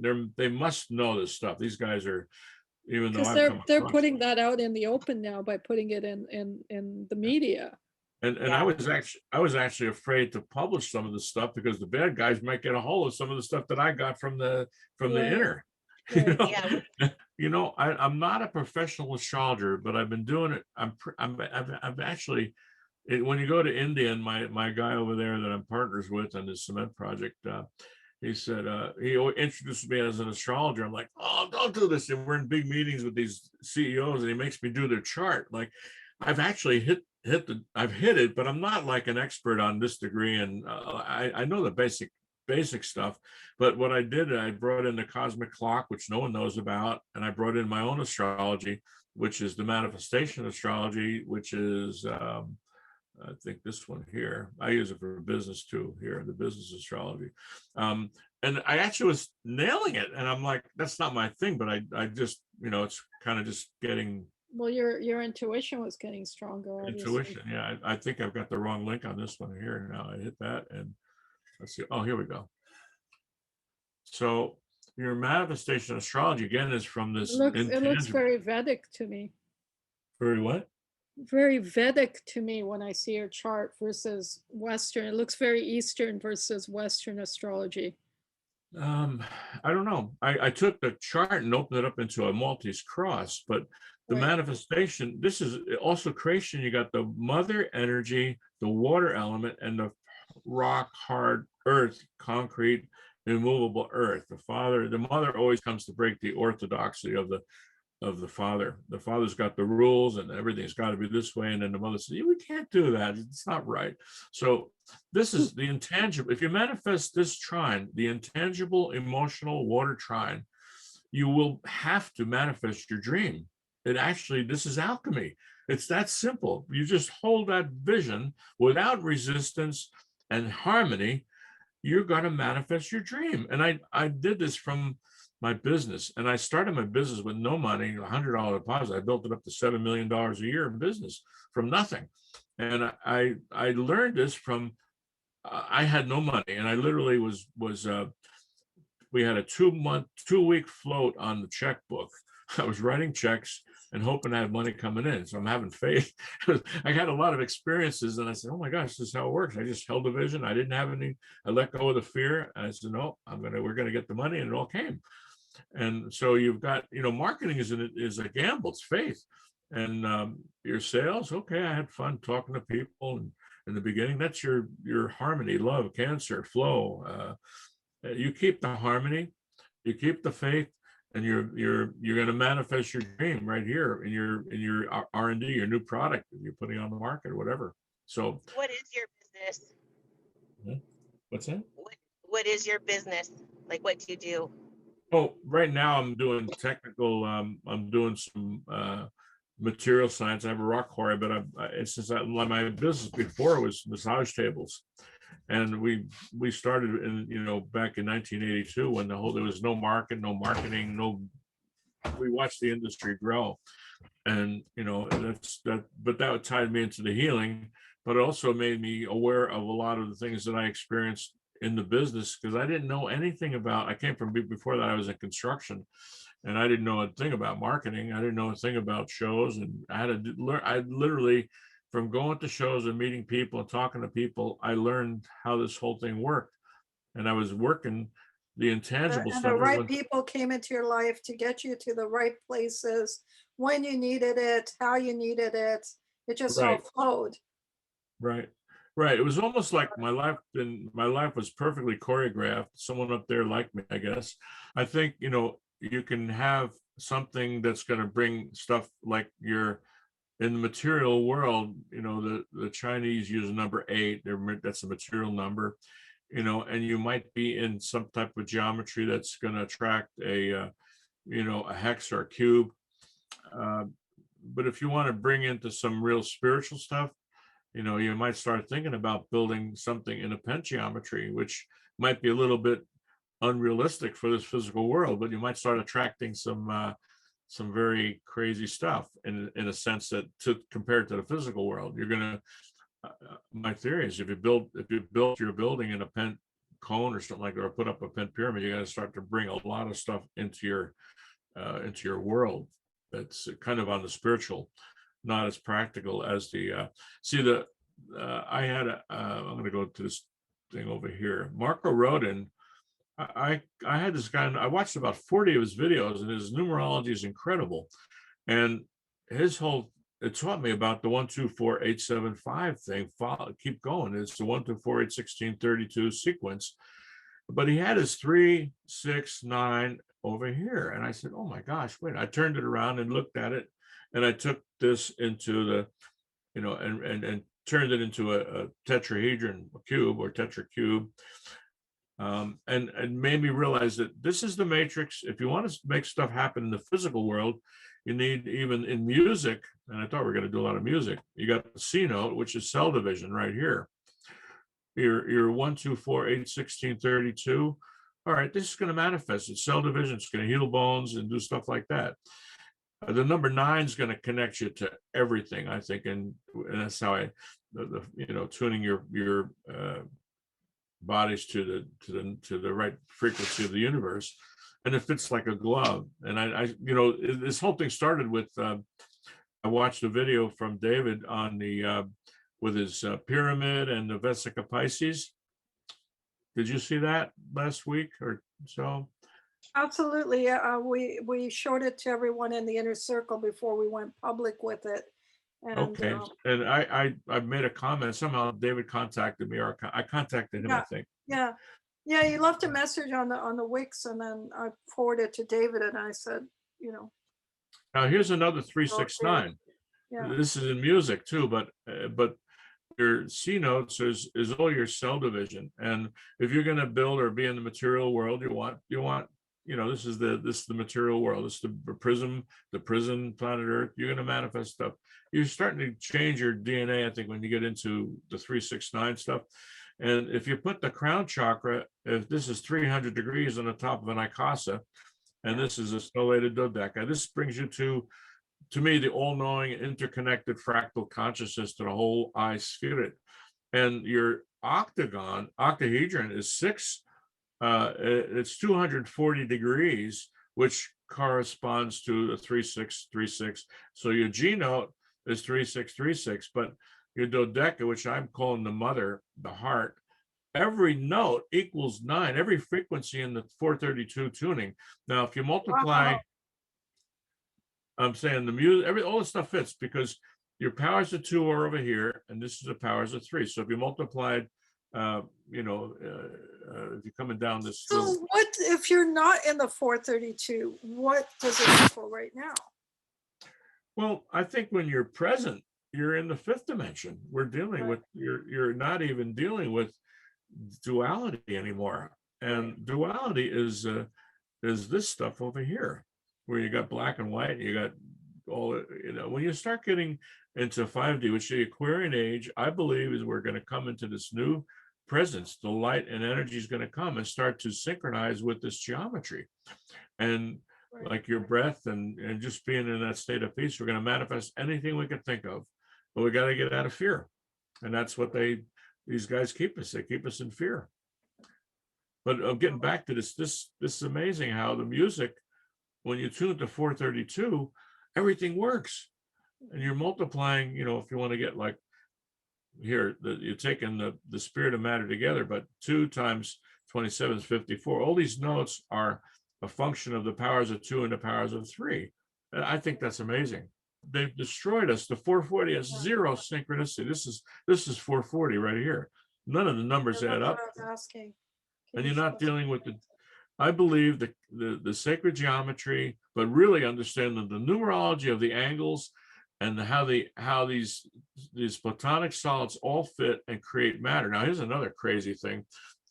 Crystals. Okay, I said my theory was like, oh my gosh, I want to go through all the chart of the elements. I actually found it, and I redrew the packing structure of all the physical element packing structures of all the elements. They're all in these particular shapes of packing. Tetra, octa, cube, all of the material world is, all of matter is in these shapes. Right. And I've got a very good theory that when you get into nano, you're getting to very high frequency and smaller particles, and you're starting to get into icosahedondeca and getting to that 0 point. Right. And I think all the nanotechnology coming out is going to also help bring us to that 0 point, and maybe the discovery of some of these things, and get out of the dogma of all the religious stuff we've been taught to keep us in a, ignorant, and understand the science of I call it spirituality. It's a big deal, and it changes everything. This was Marco Rodin's original chart. When I talked to him, he said there's no such thing as a golden ratio. I said, what do you mean, Marco?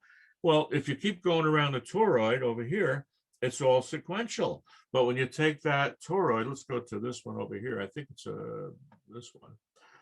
All right, now you're going, here's your toroid, right? You're going around the karmic cycle, but look at this. I told Nassim Haramein, I didn't tell him, I was at a conference, I was at a conference in Calgary, and I gave a little talk on this, and Nassim Haramein, they're all talking about black holes. I don't believe in that stuff. I think that you can get off the spin of the wheel by going through this point. And I came back from that conference, and I had to draw this up. It drove me crazy. I took a little piece of duct and did it in 5 ribbons, and it comes up to the, from 3,113 BC to 2012 is an epoch, 5,125 year cycle. And what I think is that the doorway opens at these gates, which we're in right now. And we're going to come into a new age right here. But what's happening, your energy is going to bring you to 0 point, because you're going to be in sync with the whole lessons of the universe. And I believe Earth is a schoolroom with cycles. So we're coming back to 0 point right here. So time is cyclical. Where was there's another one here that I had. See that this, if you get off the wheel, this is the karmic wheel with infinity with an FI. Now you're infinity. Right. And I use nitty on the end. My father's mother was a nitty. I'm Italian, but that was the last name. So I call it infinity. Right. Infinity. Yeah. That's an epoch.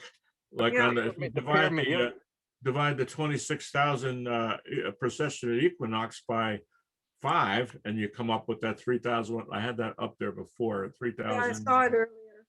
That was over here. Wait a minute. Yeah, I saw it earlier.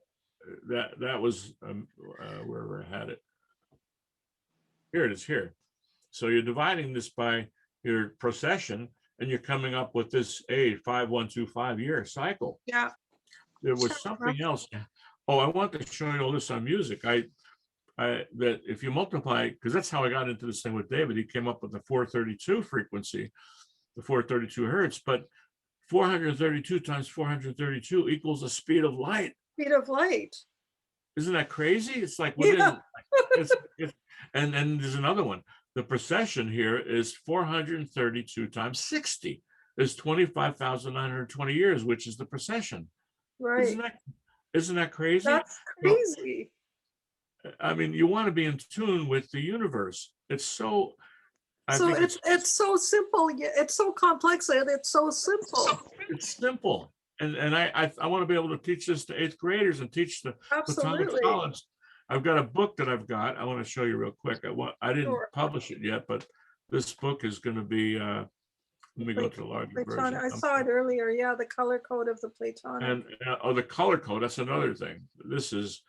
But this is going to. I'm changing. There's a few things I'm changing from Plato on the. Like I've got ether and water. I'm reversing these. I must have some connection to Plato, because when I talked to him on the phone with someone, my hair was standing up. So I don't know what the connection. But I'm bringing in the color. Oh wait, let's go back to the other one here. Let's go back here to color code. All of the colors. Now, I may have said this earlier on the show, but I'm going to bring it up again. Yeah. When I look at the top of the oh my, I think I'm missing one. Wait a minute, am I missing octa? Oh, here's octa. My theory, my hypothesis on the octahedron was there's 4 elements and there's 6 points, and there's 6 different combinations of colors when you turn this around. When I did the, I'm going to go up to another one here. Wait a minute, this one here. Here's your octa. See all the 6 colors differences? Yeah. And when I did the cube, I put the elements. Now, when I draw, I use red is water, blue is earth, yellow is air, and white is fire. Okay, so, and I got 3 primary, 3 secondary. So you hear your cube on one side, you turn this around, you got 3 primaries, 3 secondaries on your cube. When I go to the icosahedron, there's 12 points. And this puzzle took me 2 weeks to put together, but it works. There's 12 combinations of the 5 elements on each, when you take each vertex, there's a different combination of 5 colors. Incredible. Wow. So what I'm saying is, I think that this is going to be a revolutionary new teaching, and I haven't. Absolutely. This is the very first time I put it out. Every number is a ladder up, but you're going up a staircase, and I've got a whole thing on numerology, and every number means something, and I've got that done. But I'll come to that in a second. But Okay. if you look at your straight lines of the geometry, and I think this had to do with Tesla was into standing waves. I believe your standing waves are the fractality of the geometry. There's no waveform, straight line. And your 1, 2, 4, 8, 7, 5 matrix is the rainbow. And these come in between, either coming in this way or they're coming in some other packet in the, now this forms your star tetrahedron right here. Coming in is like on each one of the lines or each of the elements, you're bringing in that star tetra. Right. Like, where is that? This one. Okay. This is interesting. Now, the numerology of the words. The 1 and 9 is similar, but red is a 9. Yellow is a 2. Blue is a 4. Okay. The words equal the values of the numbers. Now, 5 is verde in French is green, but in English it's a 4. Purple is a 7. And orange is a 6, but I use vermilion, which is an orange. It's 8. So the numbers kind of fit. It's kind of another crazy anomaly, but it works. I was going to show you something on, where was it now? Okay, I don't remember. Well, I think a lot, I'm gonna go to this window over here, for instance, invocation. I think when you consciously speak, or if you do invocation or prayer work, you're actually seeing the geometry. And I do this when I do I don't do a lot of prayers like I used to. I do one, but I know it works. Like I'll send this thing because I know I can get right into the solar plexus and change energy. I think because I'm in sync with that prayer. I say it, I mean it. I don't have to keep saying my prayer over and over again. That's one, and maybe you've heard of the violet flame. Yeah. And Yes. okay, the violet flame, I've changed it. It's an implosion. So you're taking any frequency of chaos on the outer side, in the outer world, you multiply by 0.618, which is 5. Yeah. It brings you to 0 point without interfering waves. So you're taking your in breath and out breath, but you can take everything and put it into this conical vortex, and you're going to 0 point. You're transmuting by science, not by some fire. I mean, we used to do violet flame invocations, and I'm like, wait a minute, no, this is, I like something's not right. Implosion, and you're getting to that white fire energy between the breath, and that's the Tao, that's the Tai Chi. But you're recreating on the way out. So, one of the masters, I think it was. Who was it? The Dalai Lama, I think, wrote a book about breathing in the darkness. Okay, I can breathe in any darkness. Give me your darkness, Hillary, or whatever. And you hold your breath and you go out. And the out breath, you're transmuting it completely on your breath in and sending out love over here. Okay, you're sending out a whole new vibration on your out breath. So your prayers, maybe you can shortcut if you have the right visualization and the right spelling of the words. Like the Catholic Church uses the Holy Spirit. I call it holes and spirits. You're dealing maybe with the astral plane or a false imposter. But when you deal with the whole, WHOLE, spirit, now I'm dealing with the collective source of everybody. And we're infinitely fractal with everybody when we go into this geometry. So that's why I think that we have to change our visualizations to line up with the geometry. and change our words, because a lot of the words are wrong and they've thrown us off course by the words, and the words are important. I proved it with the some of the words I had here, Yeah, that chart of words. It's up chart on of the words. second And row. I also have a library of words that I did somewhere Yeah. here on Yeah, this we chart here. And Oh, wow. this is all the different numbers, but some of them are accurate and some of them are not. But so a lot of them are, which is like, oh my gosh, like especially the 10 words, like, oh my gosh, that's what got me into the numbers. Right. And the 10 and 11 words too. The 11 words are another ether element. Ether and time is 11, and your synchronicities are 11. This one here about time stuff is all like, this is another one here that I like. You know, you're the big guy talking to the little guy in Michelangelo's painting. By Yeah. your fingers, you're fractally going to zero. You're reducing the energy to 0 point, so you communicate. So this is your communicator, your stellation of the dodeca, which is this. Okay, so here you're going from 2-strand DNA to 12-strand DNA. That's my theory, is that all of a sudden now we're becoming, our crown chakra is connecting fractally, scientifically, with everybody. And the mudra, I believe that the mudra like this, you know, is Firenze. In Italy, they go Firenze. Florence is a Firenze. That's the flower, but it's also connecting friends. Friends, friends. They go like this in Italy. So this is, I mean, I don't know. A lot of the stuff I believe is amazing, but it's simple. It's actually simple without going through some crazy spiritual dogma, which I've been through. We've been through a lot of stuff, and you know, you believe when you're going through it. But I'm looking at something that's undeniable and cross-platform, science and spirit. And one of my ultimate goals is to bring this to the world so they get rid of some of the dogmas and live a life of devotion and presence. That to me is the age of Aquarius, where you're bringing your dreams into the physical without any fear. Amen. Well, here, I'm going to go back to this invocation one here. When you breathe in, right, it may be a quick breath breathing in. When you go out, you're speaking out and recreating.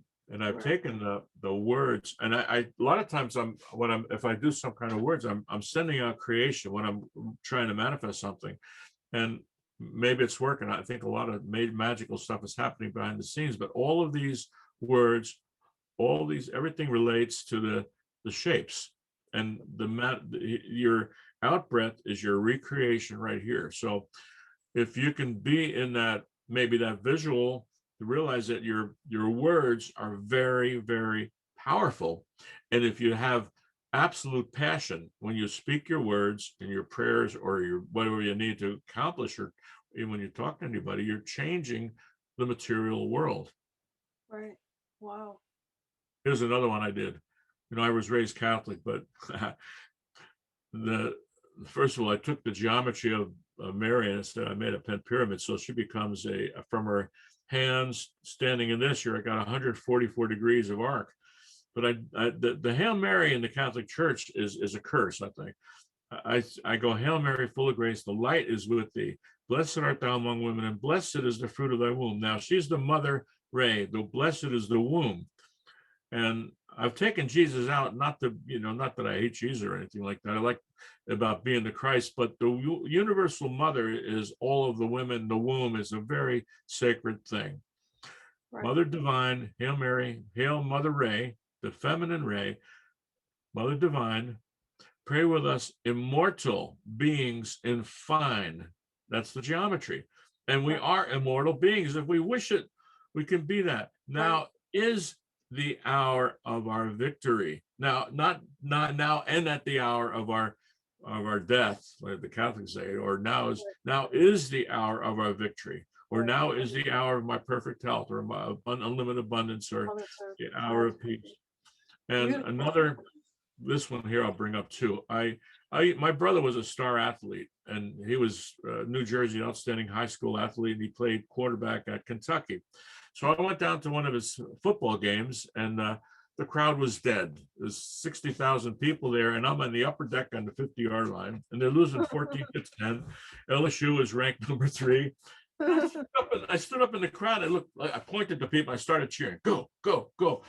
I got the whole stadium roaring. And my brother had to call timeout 3 times. He throws the ball as far as he could, and he has a touchdown. And they won the game. So what I'm saying, the power of the ether, power of the words, my words became manifest, and I did that for a lot of his games. So I use that as a practical example of invocation, because you go to a sports event and they're really, you go to the home team and they're cheering. It's electric. And I believe that the word is ether, and the word becomes more, it's a lot easier to manifest the physical when you have that energy. So I'm looking at a practical side of the invocation and spirituality. So when you say what's going to change your meditation or breathing, like I say, I'm not a meditator. I'm a real doer, and consciously being in a state of devotion, passion. Whatever I do with a burning desire. I do it passionately, and I think that, to me, I did that in my business. I loved my business. I mean, I work like from morning to night. I can't wait to wake up. That's how everyone should be. If you're in that mode, you're in the right zone. If you're punching a clock, and I've done that too, you're looking at the clock, time takes forever. If you love what you're doing, there is no time. So this is the most important one right here, is devotion. The devotion is the same numerology as I am. Okay, be in the state of devotion, and that'll transcend any spiritual path. It's like that simple. Be in the state of focus and devotion and timelessness. And then you realize your full potential. I mean, that's it. So well, thank you so much, John. This is amazing. There's a lot of languages, like the yantras are, the Hindu, the I think Sanskrit is very powerful. Sanskrit is a manifestation into their language, but I do think the English language was, I think Francis Bacon, as Shakespeare, put so many more words into English language, and he probably knew the Pythagorean numerology of the words, because a lot of the words are spelled right, but I think we still have to correct a lot of the words that need to be recreated. And I also for example, bless you. I don't like using bless you. I say be more you, because bless is be less. Oh yeah, wow. Yeah, it's like a curse. Even it's like these, you just realize these simple things as you're speaking, and God points them out to you. It's like, hey, should I be saying that word? And spelling is a spell. When you think of these monsters on the other side, they've tricked us for so long. But spelling is a spell. You have to spell it the right way. Yes. And one of the laws of the black magicians, as long as they put it out in front of you, they don't make the karma. That's kind of how the law works. So you said one of the laws of the black magicians, even, isn't it called the Black's Law Book? The Black what now? The Black's Law Dictionary. It's called the Black's Law Dictionary. Oh, I haven't seen that. No. Yeah, well, that's where all the legal terms are. It's called Black's Law Dictionary. They stick it right in your face. And one of the big, like I said it earlier, the big wake up, I went into the Vatican. The top of the Vatican is a bust of Julius Caesar with a crown of thorns. I'm like, oh, these people are really. And then I watched the movie Caesar's the Messiah, and I'm like, they're using Caesar. I think Caesar's connected with this whole thing. He was elevated to God, and some of the Roman Catholic story, I call it the Roman Caesar Church. And then I'm getting out there. I'm going to rack the cradle on some of the Christian people that worship Jesus as a God. I mean, I love the Bible. I love trying to be Christ-like. They gave you clues, but they also threw in some, that's what they have to do. Right. They mix in the stuff, and instead of the kingdom is within and ye are gods, and understanding who you really are and acting like it, in the book of John, I think that's the key one that the Romans got a hold of. Unless you believe Jesus is God and come in the flesh, you're of the devil, Satan.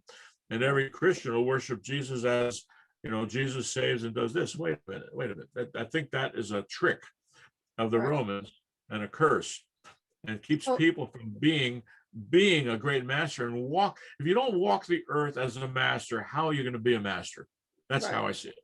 You have to act like one, and you're not going to be perfect. I don't think any master that walked the earth was perfect, but at least try to act like it, you know. Yeah, absolutely. The slides, this is all, you know, a sequence of the numbers and the 3 4 5 again going up. Right. It was a slideshow. I think these are PowerPoint presentation here. Right. So, but it all fits. That's the nice thing. It's got to fit the puzzle. Oh, this is another one here. The carbon body, the 666 thing. Yeah, that's probably important for all That's those important. people who don't like the 666. Yep, exactly. And there's another one I had that I went to 369. You know, Tesla said, understand the 369, you have the keys to the whole universe. And the 369, I started drawing this stuff here. I guess I showed this already. Yeah, you did. You showed us. Yep. Okay, so this all kind of fits, a little redundant. Some of these are redundant. I did the black hole music 999. Let's see what's on that one.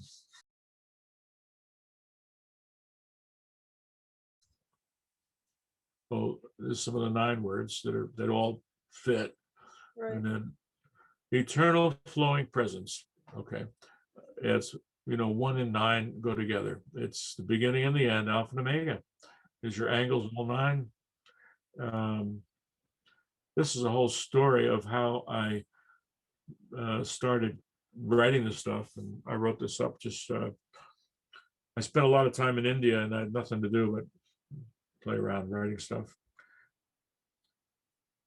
Let's see. Really? Oh, this one here, this is the Mist Story School. Instead of the Mystery School, I call it the Mist Story School.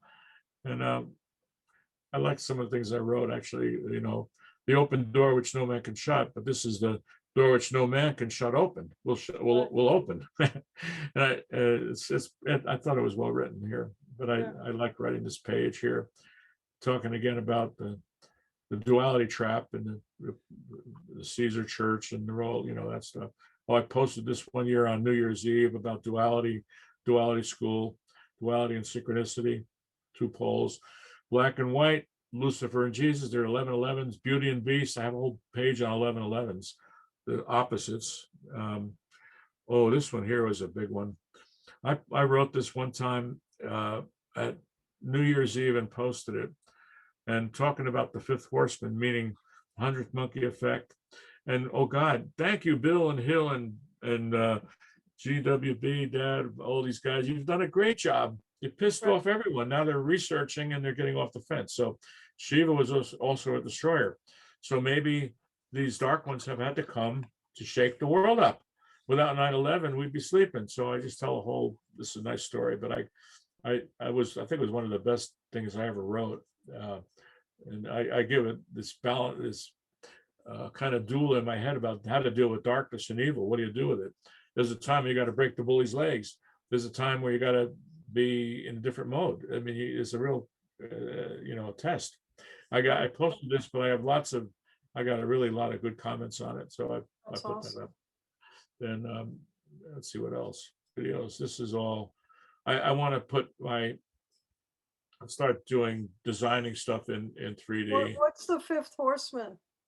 Or that says the 5th horseman. The fifth horseman. Yeah, like what does it represent? Well, I call in the Bible there's 4 horsemen, right, of the apocalypse, and they're supposed to bring out the vials of the last plagues and all the darkness. Right. You know, and like, oh God, how could you bring this darkness out? What's this all about? And I believe that that's the 5th horseman, literally bringing the ether or bringing the whole thing. So people right now with this whole, all the corruption going on, people are waking up, they're getting off the fence. It's a great awakening, because if you don't have the darkness, people don't wake up.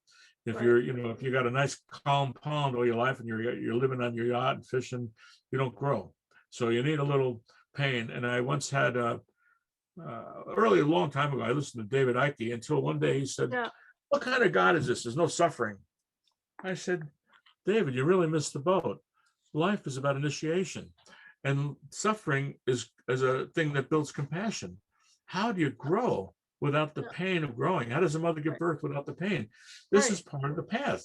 And the path of initiation, you got these polarities that you have to go through, pass your test, and go through as a warrior, you know, fearless warrior. It's the same thing with religion, right? It's if you didn't have religion, you would never get to the point where you realize that you don't need it. Exactly. Exactly. And I had to study all the religions to figure this out. I realized they're all man-made. And they've always got a man god or a woman god or whatever. They've always got someone outside, or your guru Yeah, outside of yourself. Wait a minute. I am that I am. Wait a minute. Have the first commandment. I am the Lord thy God. Thou shalt have no gods before me. Well, right off the bat, you made Jesus a god. Right right. off the bat. And that's maybe, I don't know how I'm going to do it. I've got to do it in baby steps so some of these really beautiful people can maybe see it in a different way. And I've got to be very careful because I'll have an army of people against me soon. I hear you. But if I don't want to, I could get into I looked at some of the Roman history and Well, oh my gosh. I think you went through everything on this presentation now. Um, I see you also have some videos, but I'm not Well, sure. they're not linked. I don't have a YouTube thing yet, but I made a few 10-minute videos on each plate. Oh, cool. I'm gonna probably explain each of the templates and then work my way. At least I'll have a library for people who want to get a quick look at the website and explain Right. it. Because some people have a hard time. Your website's complicated, but it's just the way it is. For me, it's a lot of redundant. It's actually not complicated. It's very organized. Well, and everybody said, you need to get your website up to date. I said, no, I like it this way. And I like to, and my whole idea was to be able, just what I'm doing now, set it up so I could just teach from it. And even if I do my classes, everything and diagrams will be posted so that I don't have to have people taking notes. Pay attention in class. Everything is spelled out. And that's what I want to do. And that's my next initiation, I guess, is teaching. I never taught a class before. I've done small workshops in energy work, and I've taught a lot of people. Count me in because I want to learn everything you have to teach. This is pretty amazing stuff. I think it's going to happen though, because this goes with the Aquarian age. I've learned so much being in that industry, Right. and I learned from the best. I mean, I've been worked on by the best people in the world, fabulous therapists, and Right. I also worked on thousands and thousands of customers, and Right. I didn't just work on them, I experimented on them. Right. And I found out, if I'm getting paid to hang a shingle and do a certain kind of work, they want a certain kind of work done.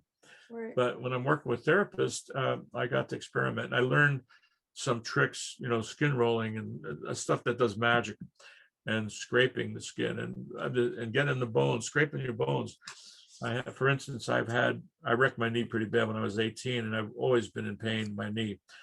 But I've had to scrape my bones, and I've invented these little sticks. I call them, I got a URL for it. I call it the knot cracker.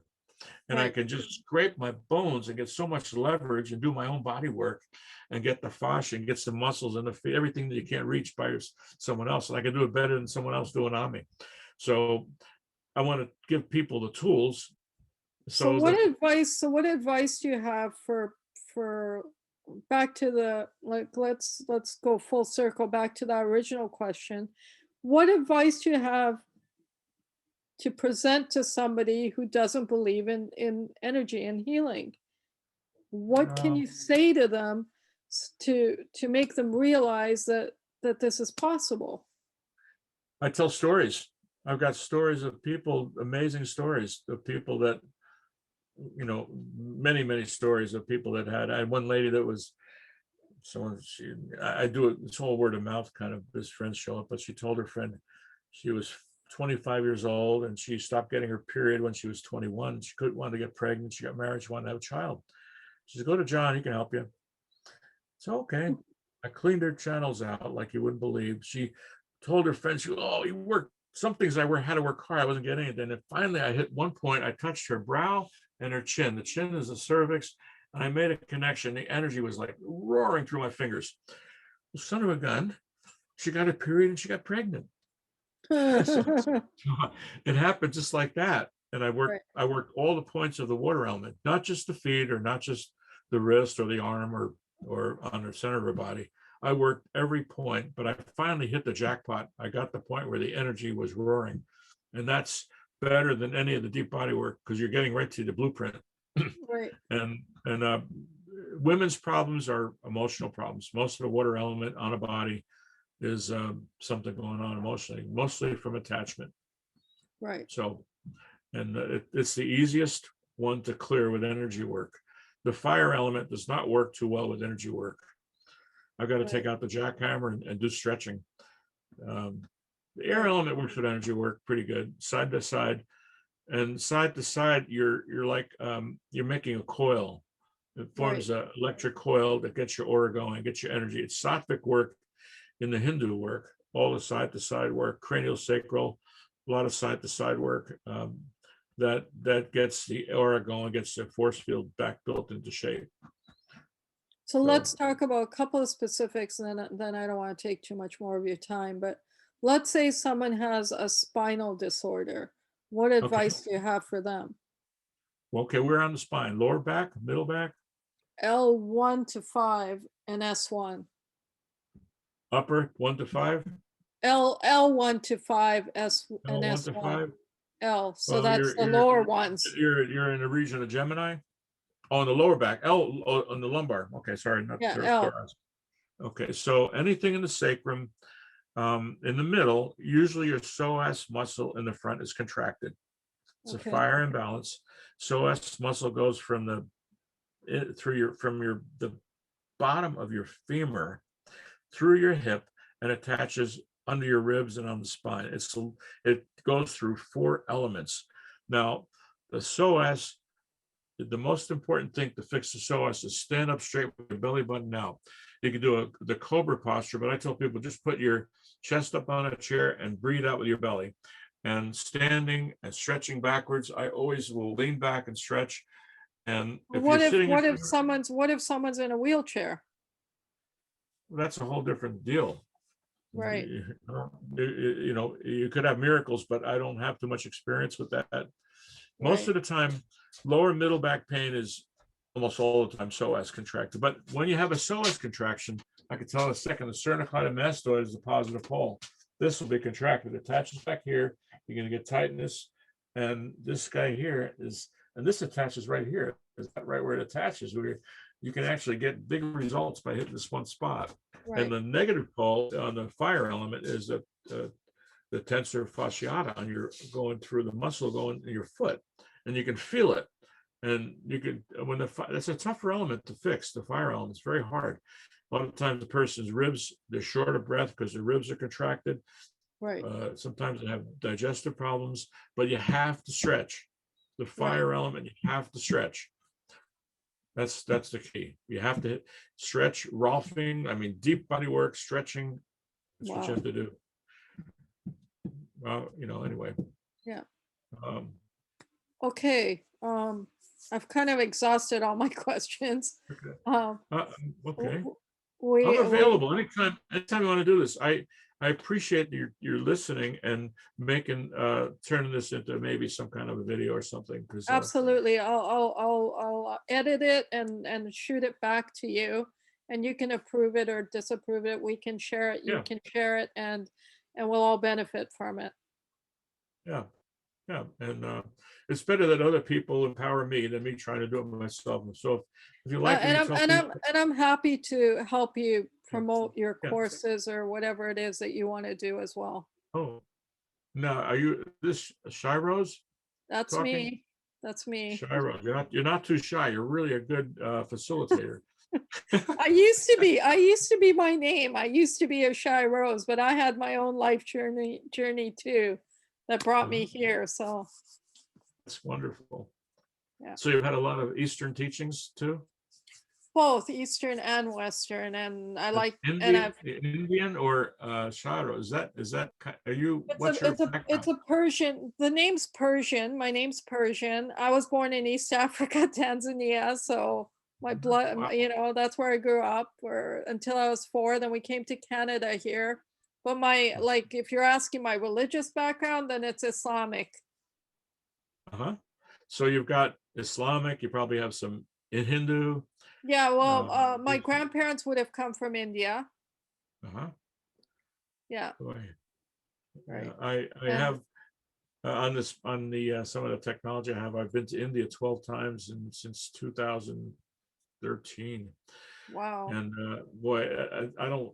It's a tough place to be. It's a shame that people are. Boy, it's got to be straightened out. I'd love to go there. I seem to be drawn there, you know, energetically for some reason. So one of these days, hopefully, I'll make it there. Yeah, I went did a lot. Most of my work was in Mumbai, and what I discovered though about the Indian people, they all have statues and Ganesh and Krishna on their dashboard, Shiva, but they're so superstitious and material Right, that that was my experience. And I don't blame them because they come from being very poor, right. and their whole thing is having a house or an apartment or a car. It's a big deal in India. Yeah, And but we've been there, I think, more in the Industrial Revolution. I think the yeah, people now are, you know, people have made their wealth. It's no big deal. yeah. I'm living a much happier life right now without all the phone calls and people.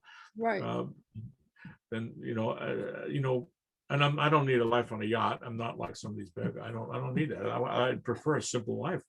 yeah, And the people in India, I don't blame them because they've been so poor yeah. that them a spiritual a material thing is a spiritual thing for them, and Right, most of the people, because they're wealthy spiritually. I mean, everything around them is spiritual. So but they're seeking the opposite. they do the opposite. The way Yeah, they treat you, the way they drive is like insane. yeah, yeah, It's absolutely. so the American people are blessed. I think we've had a balance. One of the unfortunate things that India is going to have a train wreck soon because of technology. All Right, these millions of young people they have all of a sudden now have the internet. And before that, the women would stay home with their sleep in their beds with their mother till like 25 or 30. And then they tell them they're going to get married, they go get an astrologer or some matchmaker, and they have these arranged weddings. Like, oh my gosh, they don't have any experience in communicating or dating. You can't even talk to a woman over there, you get arrested. And like if you even wink at someone or try to be nice or smile at them, you could get in trouble. It's like right, it's going to be a train wreck because they're seeing all this stuff on social media, which they're like all of a sudden they're seeing this stuff and they didn't have this information before. So I witnessed it. I saw that, and boy, we're blessed to have a balance. You know, the old days we had arranged marriage, like in my family and ancestors, but it's a different deal today. You have it's a whole different deal. You really we're in a fast moving age, and you have to try on the shoes sometimes or right, experience the other, being able to just talk. I went to I said I'd like to meet some people in the New Age movement. I was staying at a nice hotel there, and the guy I was with, he said, "Oh, let me hook you up." And there was a girl that worked on the gym. She happened to be Miss India, and she was originally married. She was married to a top soccer star, and she got divorced. So I said, I'd like to talk to her because she was right. into yoga and stuff like that. So I sat with her about an hour and a half in the lobby of this hotel, and the Indian people were like shocked. What'd you talk about? I Right. was talking about life, like we're talking about life and life, and they were so shocked that I could talk. So afraid to talk to someone, Yeah, and I was talking about stuff like this. yeah, absolutely. Yeah, yeah. It's in India there's such a vast diaspora of cultures that everywhere you go you're gonna communicate with someone which has, first of all, they're gonna have um, depth of culture to share with you, and then depth of knowledge to share with you. Well, they do speak English. That's good. Yeah. Um, they wanted to. I started doing a movie, but anyway, so that was a good, interesting thing, and I had experiences with. There's one experience in in a business meeting, and they bring their gurus to the business meeting, and in India, the guru is tax exempt. They're like revered, Right. and the guru had no light, no force field, nothing. And I've been Wow. around force field, and I know the difference. Right. And So they got some guy that's just playing the part of the guru, acts like he's a guru. Right. At least from what I saw, I didn't see any force field. He was fat and he was out of shape and he had no aura. So, the Indian people still, this is a very, very wealthy business, and they were brought their guru. And then that's when I think I told you about earlier, where you're doing astrology. My guy introduced John's. He said, he does astrology. Oh my gosh. So I have to do charge for the CEO and the guru and everything. I hear you. Yeah. Yeah. Well, John, thank you so much. Yeah, you're not so shy, Rose. Love you. I love you too. And we'll do this, and we'll do this again. And feel free to stay in touch, and we'll make this happen. We'll expand this audience and spread your knowledge, because it's so vast and so amazing. Well, I hope to share. That's part of my kind of my number 9 thing. It's part of the graduation process to leave something behind. So at least I have a website up. I haven't printed any books yet, but I think the website's probably better vehicle to share with anyway. So with your permission, I'll put it on David's site, and I'll put it on my site, and I'll send you a copy, so we have it everywhere. Go for it. I love it. Thank you so much. Unshy Rose. Not so shy, Rose. But the un doesn't register, right? Because your brain doesn't register the negative. Well, I remembered your name real easy because I have a shy Rose. And all right, John. Thank you. Thank you. We love you. We love you, and we'll see you soon. Likewise, I love you and your whole audience.